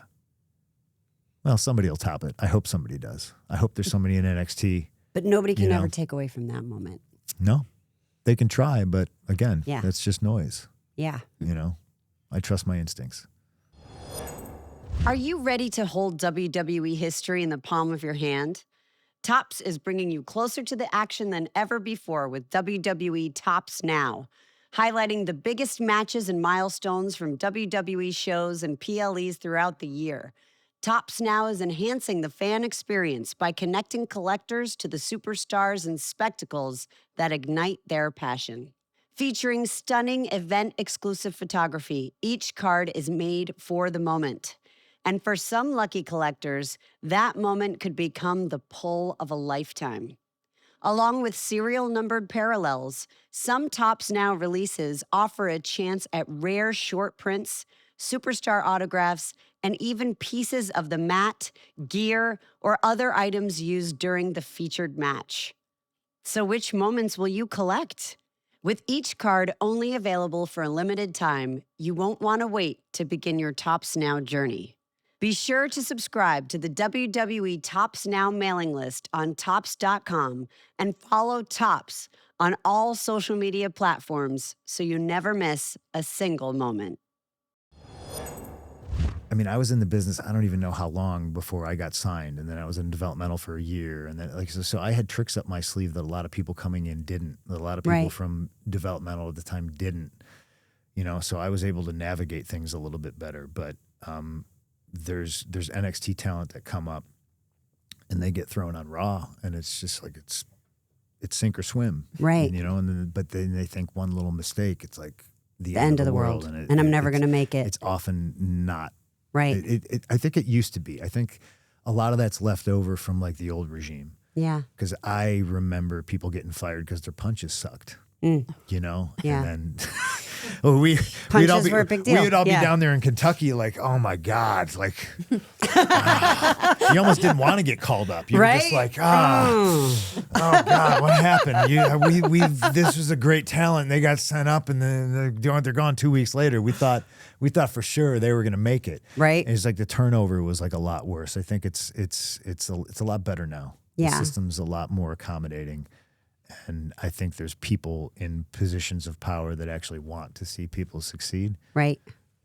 Yeah. I want the next generation to, work less and get paid more than I did, Sure. because that's what you should want. Right. That's what you should want in any business. I talk to a lot of my friends in the NHL, and they're stoked that the young kids are like, yeah. They're like, this is great. These young kids are making the more money than we ever did. This is great. And Right. I want that for wrestlers. And do you think, you said you think it's getting better. Where do you think it could continue to get better? Because everything is always a work in progress, right? Sure. Including human beings. Yeah. Man, TV time is an expensive commodity, I think taking chances, it's funny because like historically throughout wrestling, I think wrestling bookers, and there's maybe like 3 bookers left on planet Earth. Yeah. You know what I mean? Yeah. Like it's not just I'm the owner and the booker and this is my territory. Historically, bookers would just kind of do what they liked. They would produce and tell guys to wrestle, and they would come up with storylines that just shit they liked. I heard Lorne Michaels say the same thing about SNL. He just did what he liked. Jared Jarrett booked what he liked in Memphis. Yeah. You know what I mean? Like Don Owens in Seattle booked, in Portland, like he booked what he liked. Right. Vince booked what he liked. Yeah. And sometimes it was great. Sometimes Sure. Sometimes just he liked it. Yeah. But now I think there's so many people in the room, and there's so many writers, and there's board members and like all this stuff. I tell your husband all the time, like, I don't envy your position whatsoever. Because if it's good, it wasn't your idea. That's right. And if That's it sucks, right. it's all your fucking fault. Right. That's right. And I just, to me, it's a variety show. So it could have, I guess, more variety. I don't know. But then, then we have Danhausen. So like, I'm not complaining about shit. Love Dan 'Cause Housen. that kid is Yeah. amazing. I'm a Fanhausen. Yeah. For sure. Yeah, he really feels like somebody that wouldn't have happened. Yeah. Although you never 15 know. years ago. Yeah, I mean, yeah, but But agreed. he's yeah. refreshing to me. He Yeah. is. Yeah, He's so He's fun. everywhere. I would, and to me, I'll say the controversial answer now. I would like to see more people be a little more serious about things, and instead of happy to be here, I would like more feedback given to people coming through the curtain instead of just yep, it's fine, Right. because some people chase the hug. Right. And they come back and they're just like, how was it? They Right. want to be told, but I always say, well, just get off, How could it be get off your better? fucking phone. Yeah. You're looking at Twitter to see how your fucking match was. Yeah. Did you listen to the people? Because that's your instant reaction. That's your boss when you're I out there. 1,000% agree with that. Yeah. Yeah. Like, I don't give a shit what somebody on Twitter says about your match. they're, Like, and by the way, if they're empty seats, that's a big tell. that's a Right. yeah. The live event audience is, I think, the most critical audience. And I don't mean like other people's opinions don't matter, or fans watching on TV or whatever that their opinion doesn't matter. But I think that's the best feedback that you get. 100%. I mean, and it's a gift to be able to have that feedback. The dissonance between what wrestling Twitter says or what actually happens in a live building Right? is Crazy. it boggles my mind. Like I'm I agree. And you can read, like, especially because, you know, the algorithms get into however they're serving you stuff, and it's like so negative.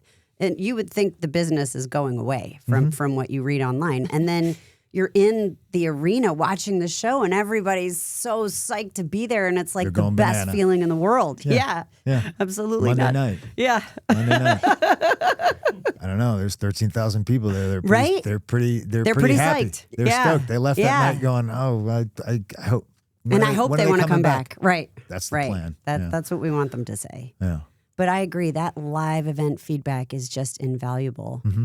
But that's interesting. So do you think it's the or probably a combo, do you think it's the talent that are just looking for the pat on the back, or is it the powers that be not giving that critical feedback? I think it can be both in some situations. I think sometimes some people don't want to hurt people's feelings. So I think they need to figure out a way to communicate things that In a positive way. Yeah. Yeah. Yeah, because That's a trick. because we've all been there. Yeah. Hey, do you got anything for me? Yeah, man, your fucking punches suck, and you should fucking quit the business and then burn your boots. You know, like Yeah. okay, that might be Yeah. that might be a little much. But if you're earnest in your seeking knowledge, like, oh, my punches suck. Okay, how do I get How do I better? make them better? You Yeah. Because I was a 15-year-old kid working at a comic shop that made a ball of tape and hung it from the ceiling and sat there and punched it Yeah. 10,000 times a day. Yeah. You know what I mean? Paul hung a bolt from a string. Yeah. Kowalski taught him. You know? Yeah. Exactly. Yeah. And it's just like, I want the producers or agents to really focus on helping and giving constructive, positive feedback and showing things instead of just saying things. And I also need the talent to be sincere in wanting to get better and grow and keep an open mind and different perspectives on how to receive that information and then apply it. A big problem, obviously, is we don't do as many live events. Right. You know, Less so opportunity so to it's hone. harder. But I think the people who really want it will figure it out. That's how I did it, Right? you know? And if you're only as good as your last match, if you get feedback and they're like, hey, maybe do this and this and this, and then you're not going back to Florida and working on it in Right. the ring, Right. and then the next time we see you, you do the same thing, and we're just like, well, Yeah. Okay. Which I've told you this once before, but Just- we'll say it again. you know, I think myself included, everybody can tighten things up a little Sure. bit, you know? And we're all a work in progress. Always. Always. Always. Yeah. No rest. My dad's philosophy was always outlive them and outwork them. Those tracks. I heard that multiple times. Yeah. Tremendous. Oh, I have a question for you. Yeah. What is one of the best pieces of advice, life or business, that you've ever received from Paul Heyman? The first thing that comes to mind, I don't even really think was advice, but it became prophetic because it was true. Anytime I was ever frustrated, you know, and whether it was just like, because I do have this drive, and based on somebody else's perspective, it could be positive or negative, you know, like Sure. fuck you, I'm the best, right? Right? That's how I've always wanted to approach things. Like, oh man, I wrestled Eddie Guerrero on the Indies, and I was immediately like, oh boy, okay, I got some fucking work to do. You know, Yeah. you know what I Yeah. mean? But like at the level I was at, yeah, I thought it was great. You know, oh shit, there's another summit, there's another this. Paul, you know, like anytime I was frustrated, I would say things, and he said one time, he was just like, you're gonna have to leave and come back to get what you want. And I was like, oh, well, that stinks, because you don't necessarily want to leave. Right? Like, I'm on the team. Like I understand people like being proud of the company you work for, like, you know. Right. And I understand people like, I work for WWE and we're the best. Well, yeah, you work there. Right. You know, your perspective's going to change based on what team you play for. You know, Sure. you're not going to hear somebody on the Ottawa Senators saying like, oh, you know, like, yeah, we're okay, but I really love like to to play be for over the there. Maple Leafs. Yeah. Like, it's the fucking greatest way to get yourself thrown out of the Yeah. locker room. You know, like, Let's see if they want you. you know, and what in turn I learned from that was just like, well, it's not always going to be rainbows and puppy dogs and sunshine, Right.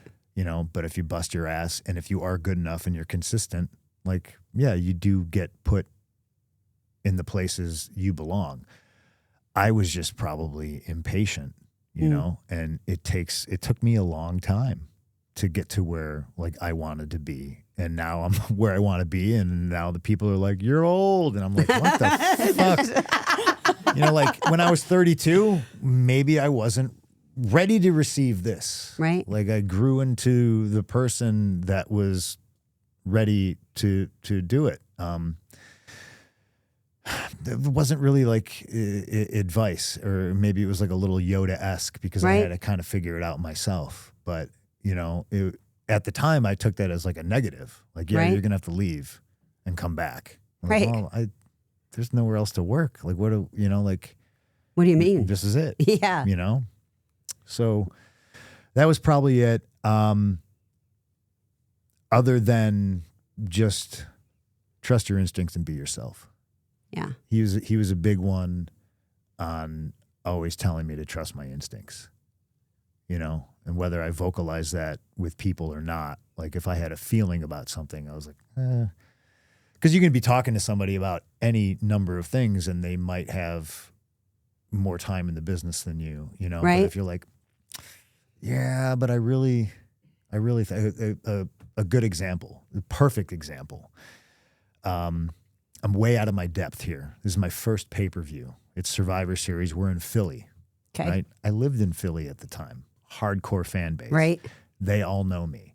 I'm debuting on pay-per-view. I've only been on TV since like August, September, October, November Survivor Series. I've been on the road full time for 4 months. I'm still a newbie. Sure. Right? Yeah. I'm in a Survivor Series match against. No, I'm sorry, not against. It's me, Shawn Michaels, Triple H, Matt Hardy, and Jeff Hardy.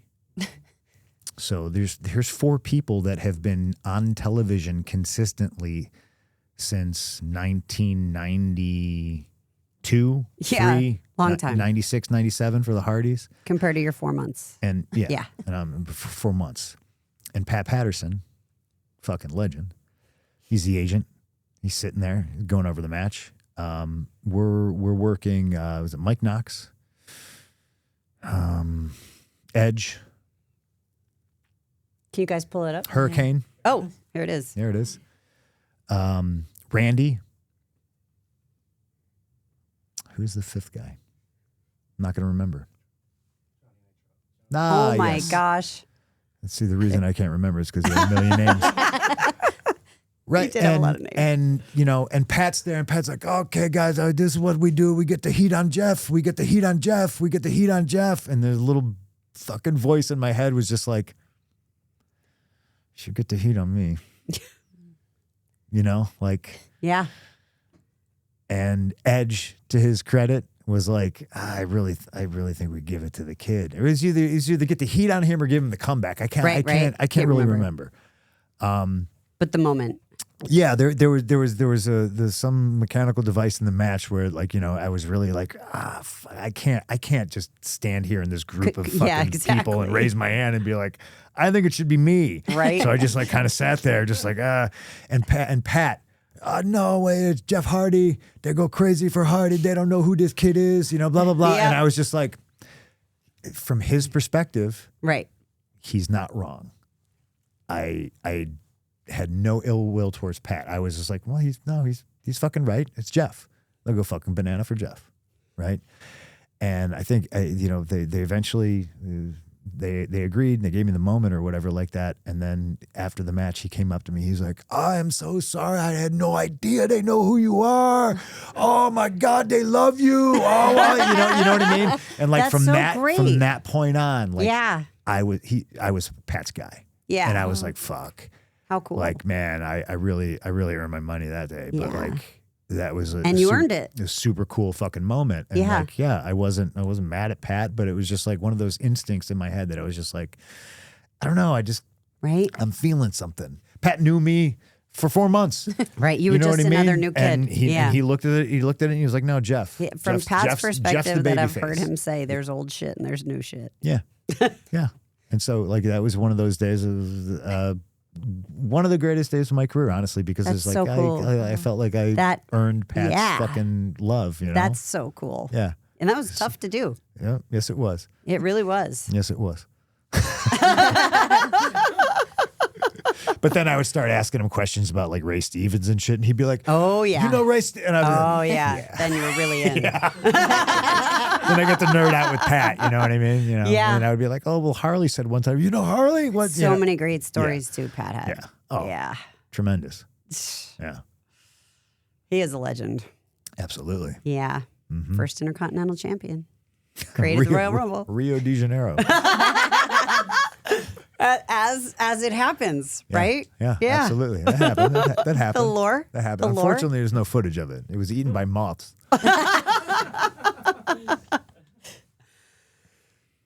So, I did want to ask you, but we can edit or Ooh. whatever you.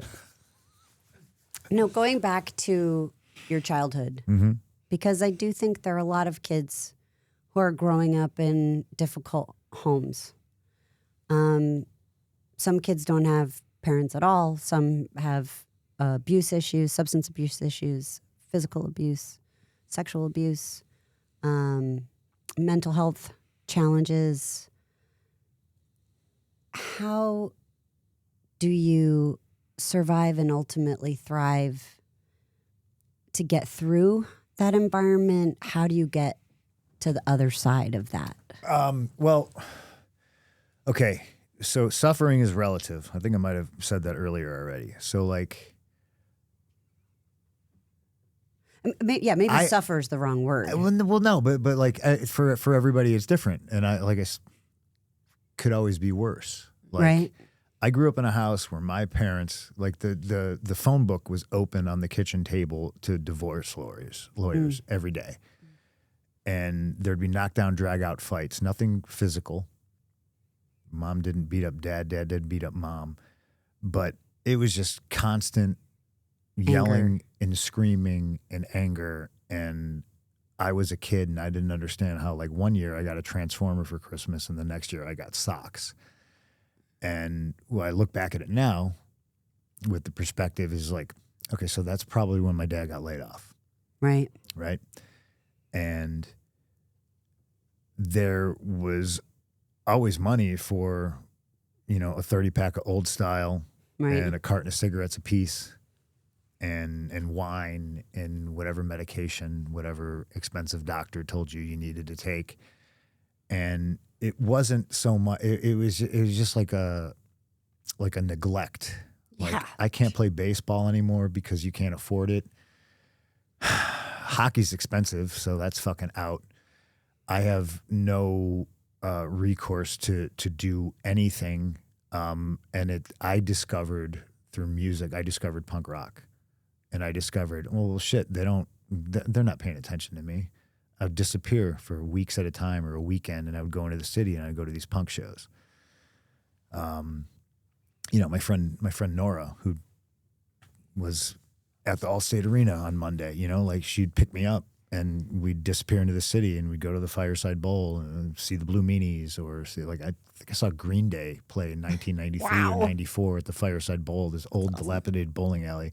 And I found a community through that. Like these people, somebody would buy me a hot dog and I just experience all this shit that I didn't get like at home, and then I think that helped me. Like, I felt like I was a misfit. I felt like I did, like I had a sibling who bought a car, went to college, dropped out, like they spent the money. Yeah. So when it came my turn, whether it was just through circumstance of bad luck, you don't have a job now, or what fucking ever, but like I didn't get shit. I didn't get anything. So I had to outsource, Right. And including love. I'm not going to say it was easy for me, but again, I think some kids have it a lot harder with like violence or sexual abuse or stuff like that. So I'm definitely not crying over spilt milk. I turned out okay, but I wasn't getting what I thought I needed. Like, did So- you get hugs? No. Like but at the time I was just like, That's just what I you wasn't knew. like, hey, I want a Yeah, hug. You know what I mean? I was just you like, that was the way it this- was. this is just it. Right. I would get into fights at school, and I'd have a black eye, and I would come home Some and, things don't I would change. just hear, "That's not how you win a fight," and I would just be like, "Fucking cool, all right." It's You acknowledge words me. of encouragement. Yeah. Thanks. Yeah. That's not how you win a fight. What the fuck? Yeah, I'm okay. Yeah. I'm Thanks all for right. asking. Thanks. And then I like I said, I outsourced. So for any kid that's going through some rough shit, I can't tell you exactly how to better your situation without details or stuff like that. Just know that there's a space for you somewhere. Like I found it through music, and then I found it through wrestling. Because man, if there was ever a place where I belong, it's a pro wrestling locker room. Like, Yeah. talk about just misfits, I've always said we're like the island of misfit toys. 100%. Yeah. Because I'd be All of us. I'd be sitting in the locker room, and everyone would be like, "You don't do drugs? You're weird, kid. You fit right in." And then Yeah. they would be fucking smoking crack in the bathroom, and I'd just be like, "Fucking wild. All right, cool." Like, and like nobody gave a shit. Nobody cared what color you were, what your religion Yeah. was. It was just like we're all wrestlers, and it was us versus them. Yeah. And I was like, man, that's what I thought. Like these people treat me better than mom and dad, and that doesn't make any fucking sense to me. Right. So at a very early age, like I didn't cry about it. I was just like, oh, I'm not getting it here. I'll get it here. Fuck it. Right. But find your community. Yeah, but I also think that can be very difficult Sure. for some people. For me, I think it was very easy, and whether you want to say I'm cold-hearted or whatever it was, but it was very easy for me to just be like, okay, no, all right, Right. I'll go here, and I tried to, I don't know, fix things is the word, but like I find out real fast, like when you become famous and you have money, Right. kind of, Oh, Yeah. crawling back. kind of changes everything. Mm-hmm. I've paid for more mortgages and funerals in my time than I care to count, but also like I look at it like Right. You can it's afford money. to do it. It's money. Yeah. I'll make more, and you showed me who you were, and Yeah. When people Yeah. show you who they are, believe them the first time. 100%. Yeah. So to me, a great quote that I always like, and I like to tell people: if you feel like you're going through hell, keep going, Yeah. because chances are You're going to get to the other side. you're going to get to the other side a lot faster than if you stop and you turn around and you go back. Yeah. Or if you just stop. Well, then you're stuck in hell. Right. Yeah, keep moving. Right. Keep moving. That's great advice. And what do you need to believe? I have never lacked self-belief. So I think you need to believe in yourself. It's really important. I think it's real easy for, to me, like my brain, my head was like a boat, and I'm floating through the ocean, and if I let the water in, I'm going to sink.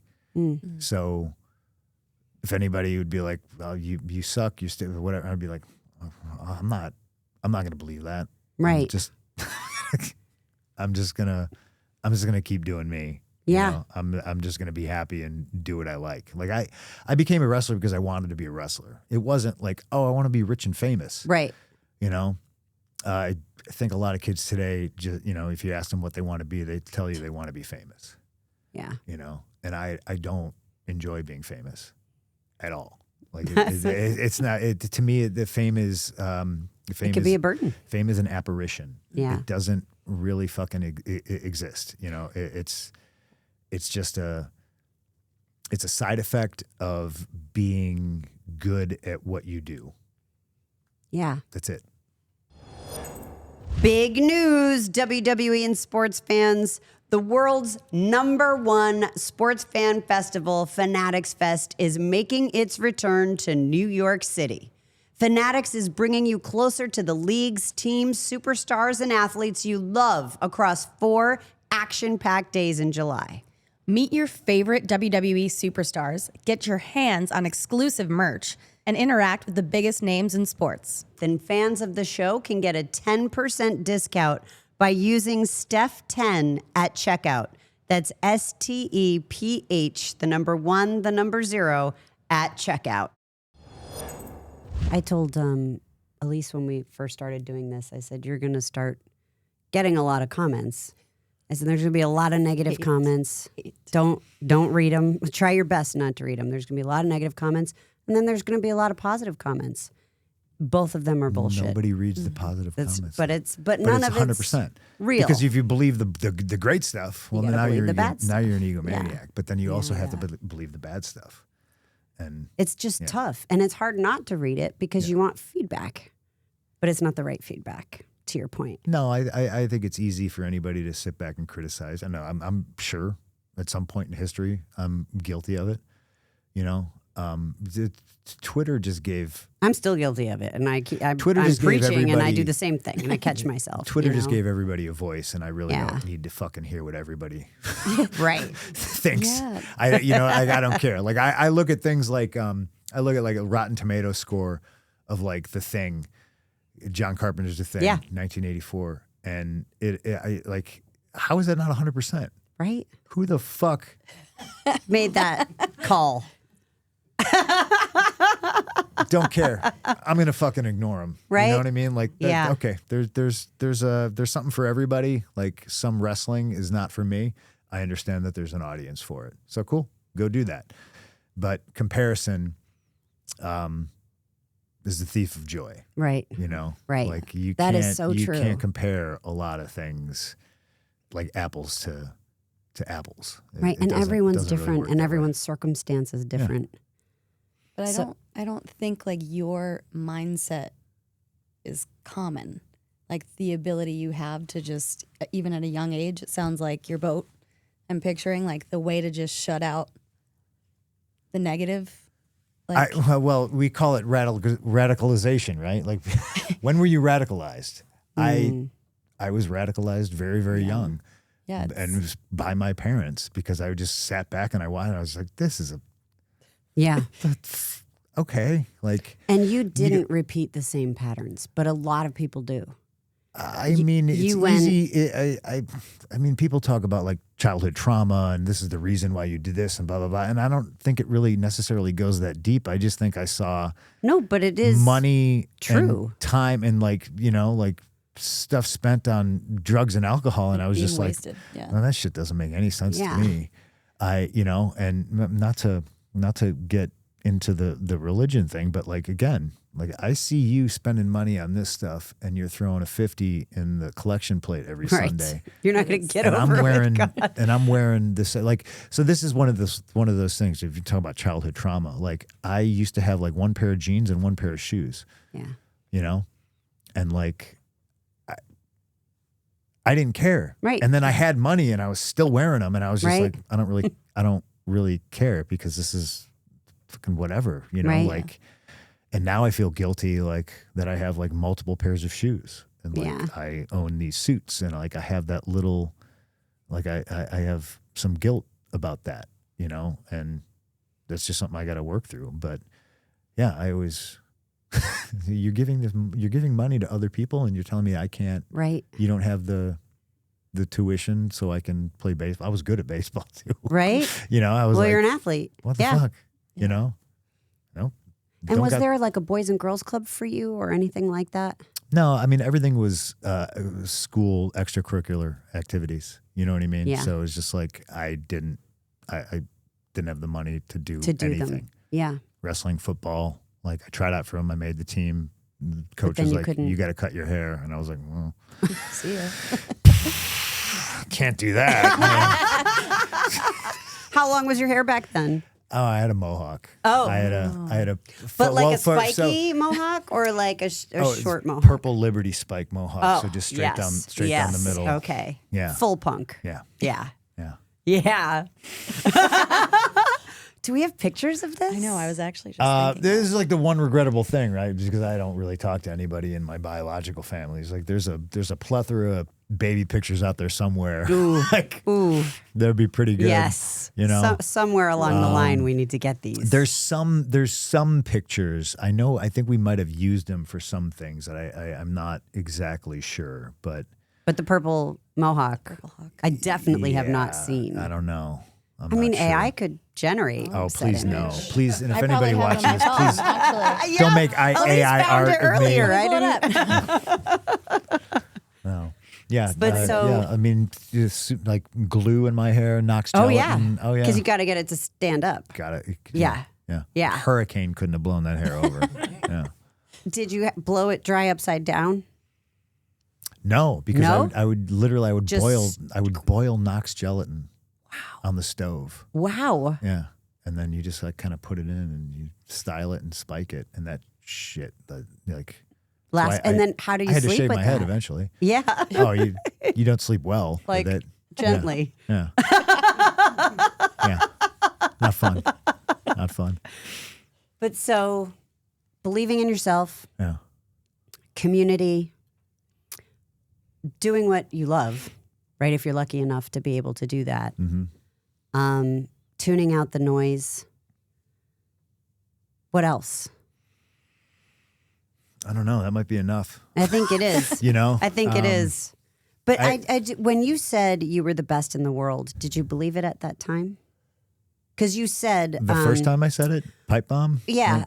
When just because you had said that, like when you thought you were really doing well, and then you'd get in the ring with Eddie, and you'd be like, "Oh, I've got a long way to go," like, Yeah. and that it would really, really frustrate you. Is that because you believed you were the best in the world, or just because? My world was very small at that moment. Yes. Okay. It was a So small you were bubble, the best. right? Yeah. So in this bubble, But I think it helped you yeah. in a way, right? Well, no, 100%. Like to have that confidence. Absolutely. Yeah. Because I think anybody else at that stage would have been scared shitless to be in a room with Eddie, Right? and I was like, nope.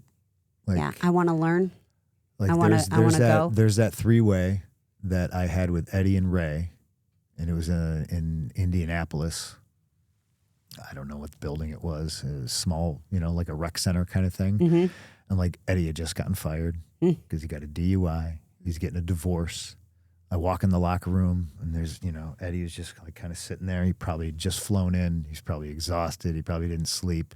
Right? He's struggling with staying sober at this moment Sure. because he wants his family back. He wants his job back. I walk up to him. I say, "Hey, Mr. Guerrero, I'm wrestling, you tonight." And he looked up at me and he smiled and he's like, "Hey, is it okay if you and Ray just put it together?" He's like, "I'm not good at 3-ways." And I was like, "You're the boss. Anything you want." And I get with Ray, talk about this match, talk to Eddie. Sounds good.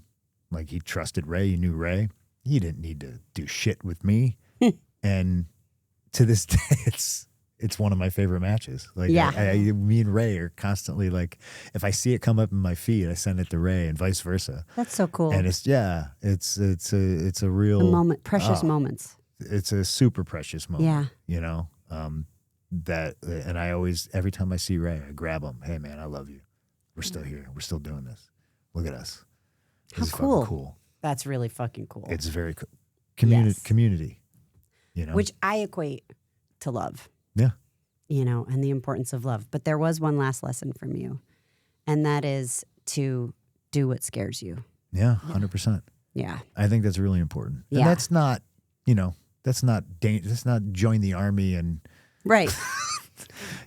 Well, it's whatever it means to you, right? It might mean different things to different people.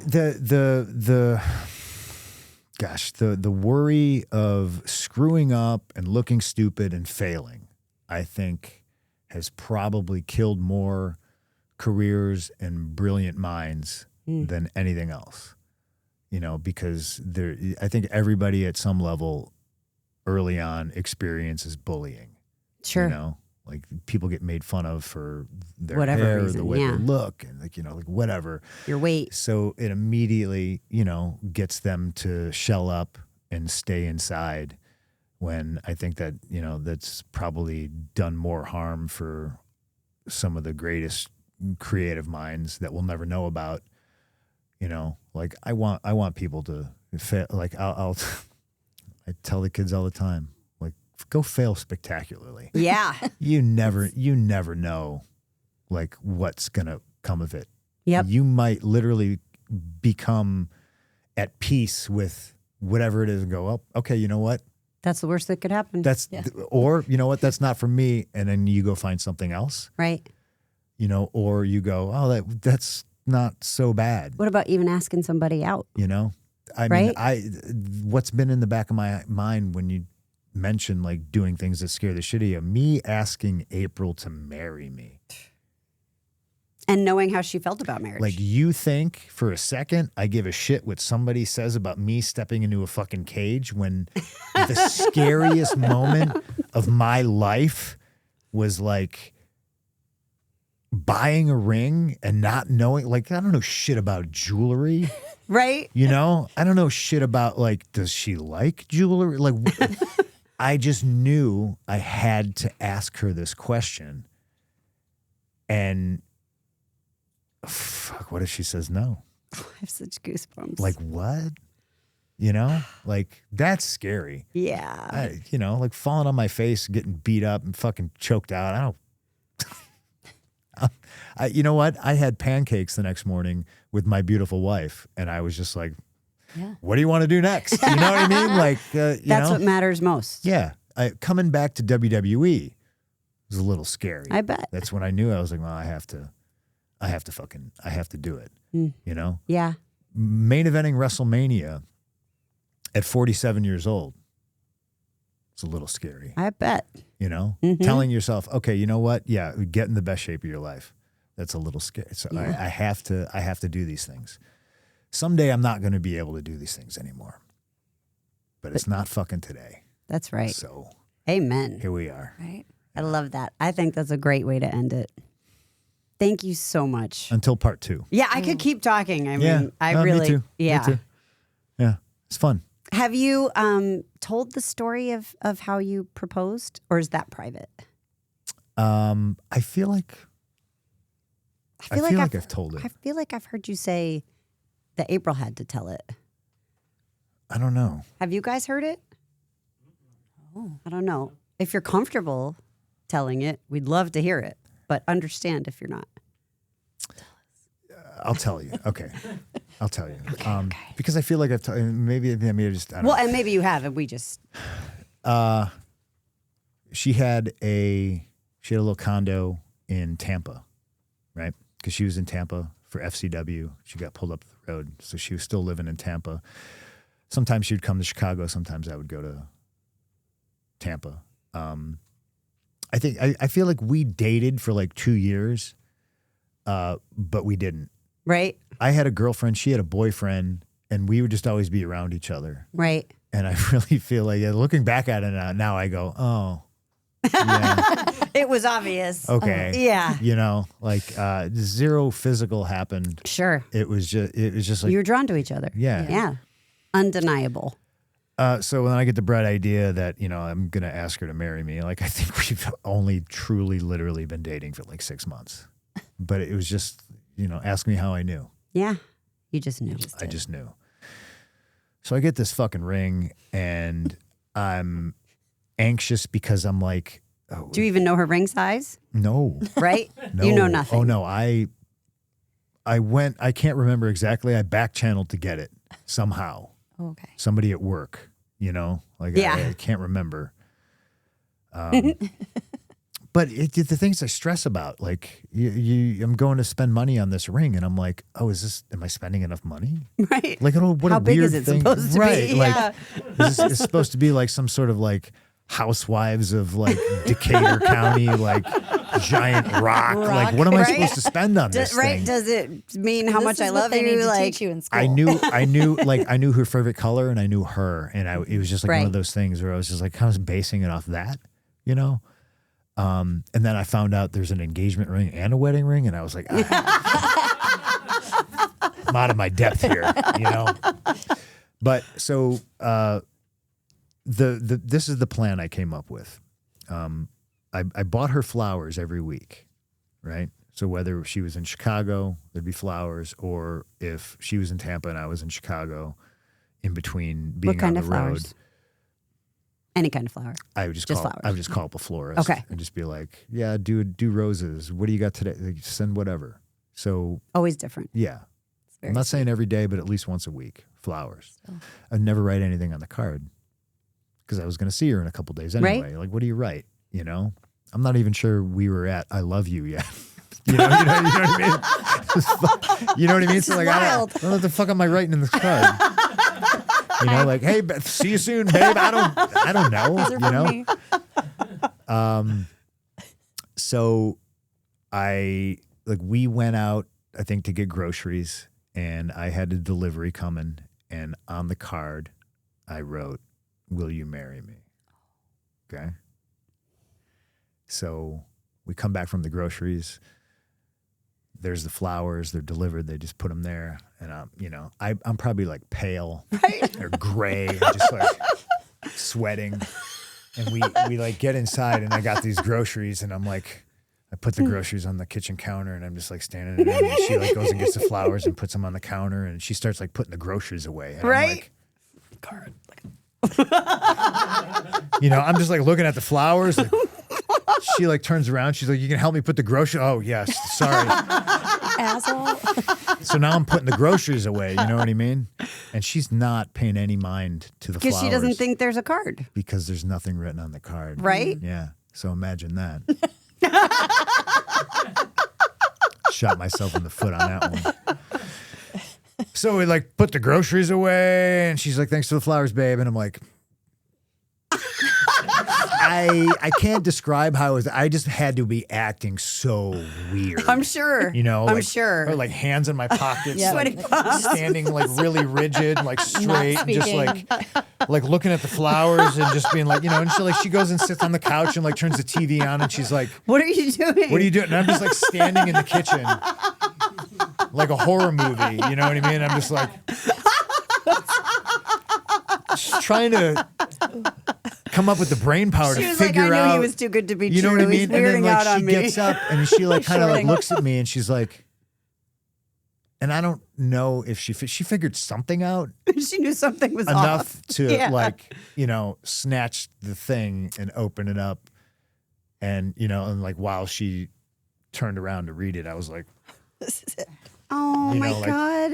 get the ring out, and then she like turned around and was just like staring at me, and we both like sat there with like tears in our eyes. Oh. Probably what felt like 5 minutes. Oh. And then I was just, I think I said, do I get down on my knee? And she was like, "Yep." Yes, you do. And I got down on my knee and I said, "Will you marry me?" Oh. And she said, "Yes." Oh my gosh. Yeah. Yeah. Now I get why that was the scariest thing you've ever done. Right? Yeah. That was rough. It was. It's all I remember is like I was like legit sweating, like sweat went into my eye, and I was like, oh. Read the I card. was like, oh my God, because so many And things then the go, fumble in the so pocket. many things go through my right? head because I'm literally like, I can run away right now. Right? It hasn't happened yet. I can abort mission on this, which is not what you want to be thinking at Sure. the moment. You know what I Yeah. mean? But yeah, I didn't contemplate like how this could have gone south. It went south. It did not. I mean, Well, she said it, yes. It course corrected, but like in that moment, didn't I'm like, play out the oh, way this you had isn't. envisioned Yeah, it. this isn't great. This, yeah. You saw it differently. Like I'm sure there was like a mumble, like, "You're not gonna read the card." There's something in these flowers. It had to have been like, Yeah, it was a stressful situation, but I think they're supposed to be, right? They are. Yeah. They are. It's a big deal. 'Cause The how many- imperfection is what makes it so great, too. I think so. You know? Yeah. And you guys were obviously meant to be together. I love to watch the two of you together. I really do. And especially the way she talks about you and the way you talk about her and the way you No. look at each other. It's very rare. It's beautiful. Well, It's beautiful. Thanks for sharing that with us. It's yeah. awesome. I mean, we try to be very protective of our private life, but Yeah. I think that's a sweet story. It is. Yeah. It is. And it's, something you were scared to do that you did Terrified. that mattered the most. It's the best Yeah. thing. The best And if thing you I ever never did. would have asked, who Yeah. knows, right? Right. I like to think you guys would have been together anyway. Well, if I never asked, you would have stabbed me. She is tough. We learned that. I mean, yes, yeah. we did. Yes, she is. She is. Well, thank you so much. No problem. This is just incredible. I look forward to part 2 We'll do another one. Yeah. I'm sure. Yeah. Absolutely. We have when to. we have even more perspective. Yeah. Yeah. Yeah. I love it. Thank you. And ladies. Elise's shit story has to come out of that one. I'm working on it, guys. Maybe tonight's the night. It'll happen. It will. Don't It be will. scared. Thank you both for putting this on me. I could pee. It doesn't have to be. Well, no, but it's more. It's a better story if it's Mm. shit. Yeah. Don't shard. Shart. Shart. Shard. Shart. Shart. Shart. Yeah, I guess that makes more sense. The shit fart. There's Yes. no D at the end. There's no D, but it sounds sharding. Like I feel like it sounds like shart. a D. We're It gonna might end be a this completely now. different thing. You know? It could be. It could very well be. Now I'm sweating. I'm sweating also. Thank you. Thank you. Thank you.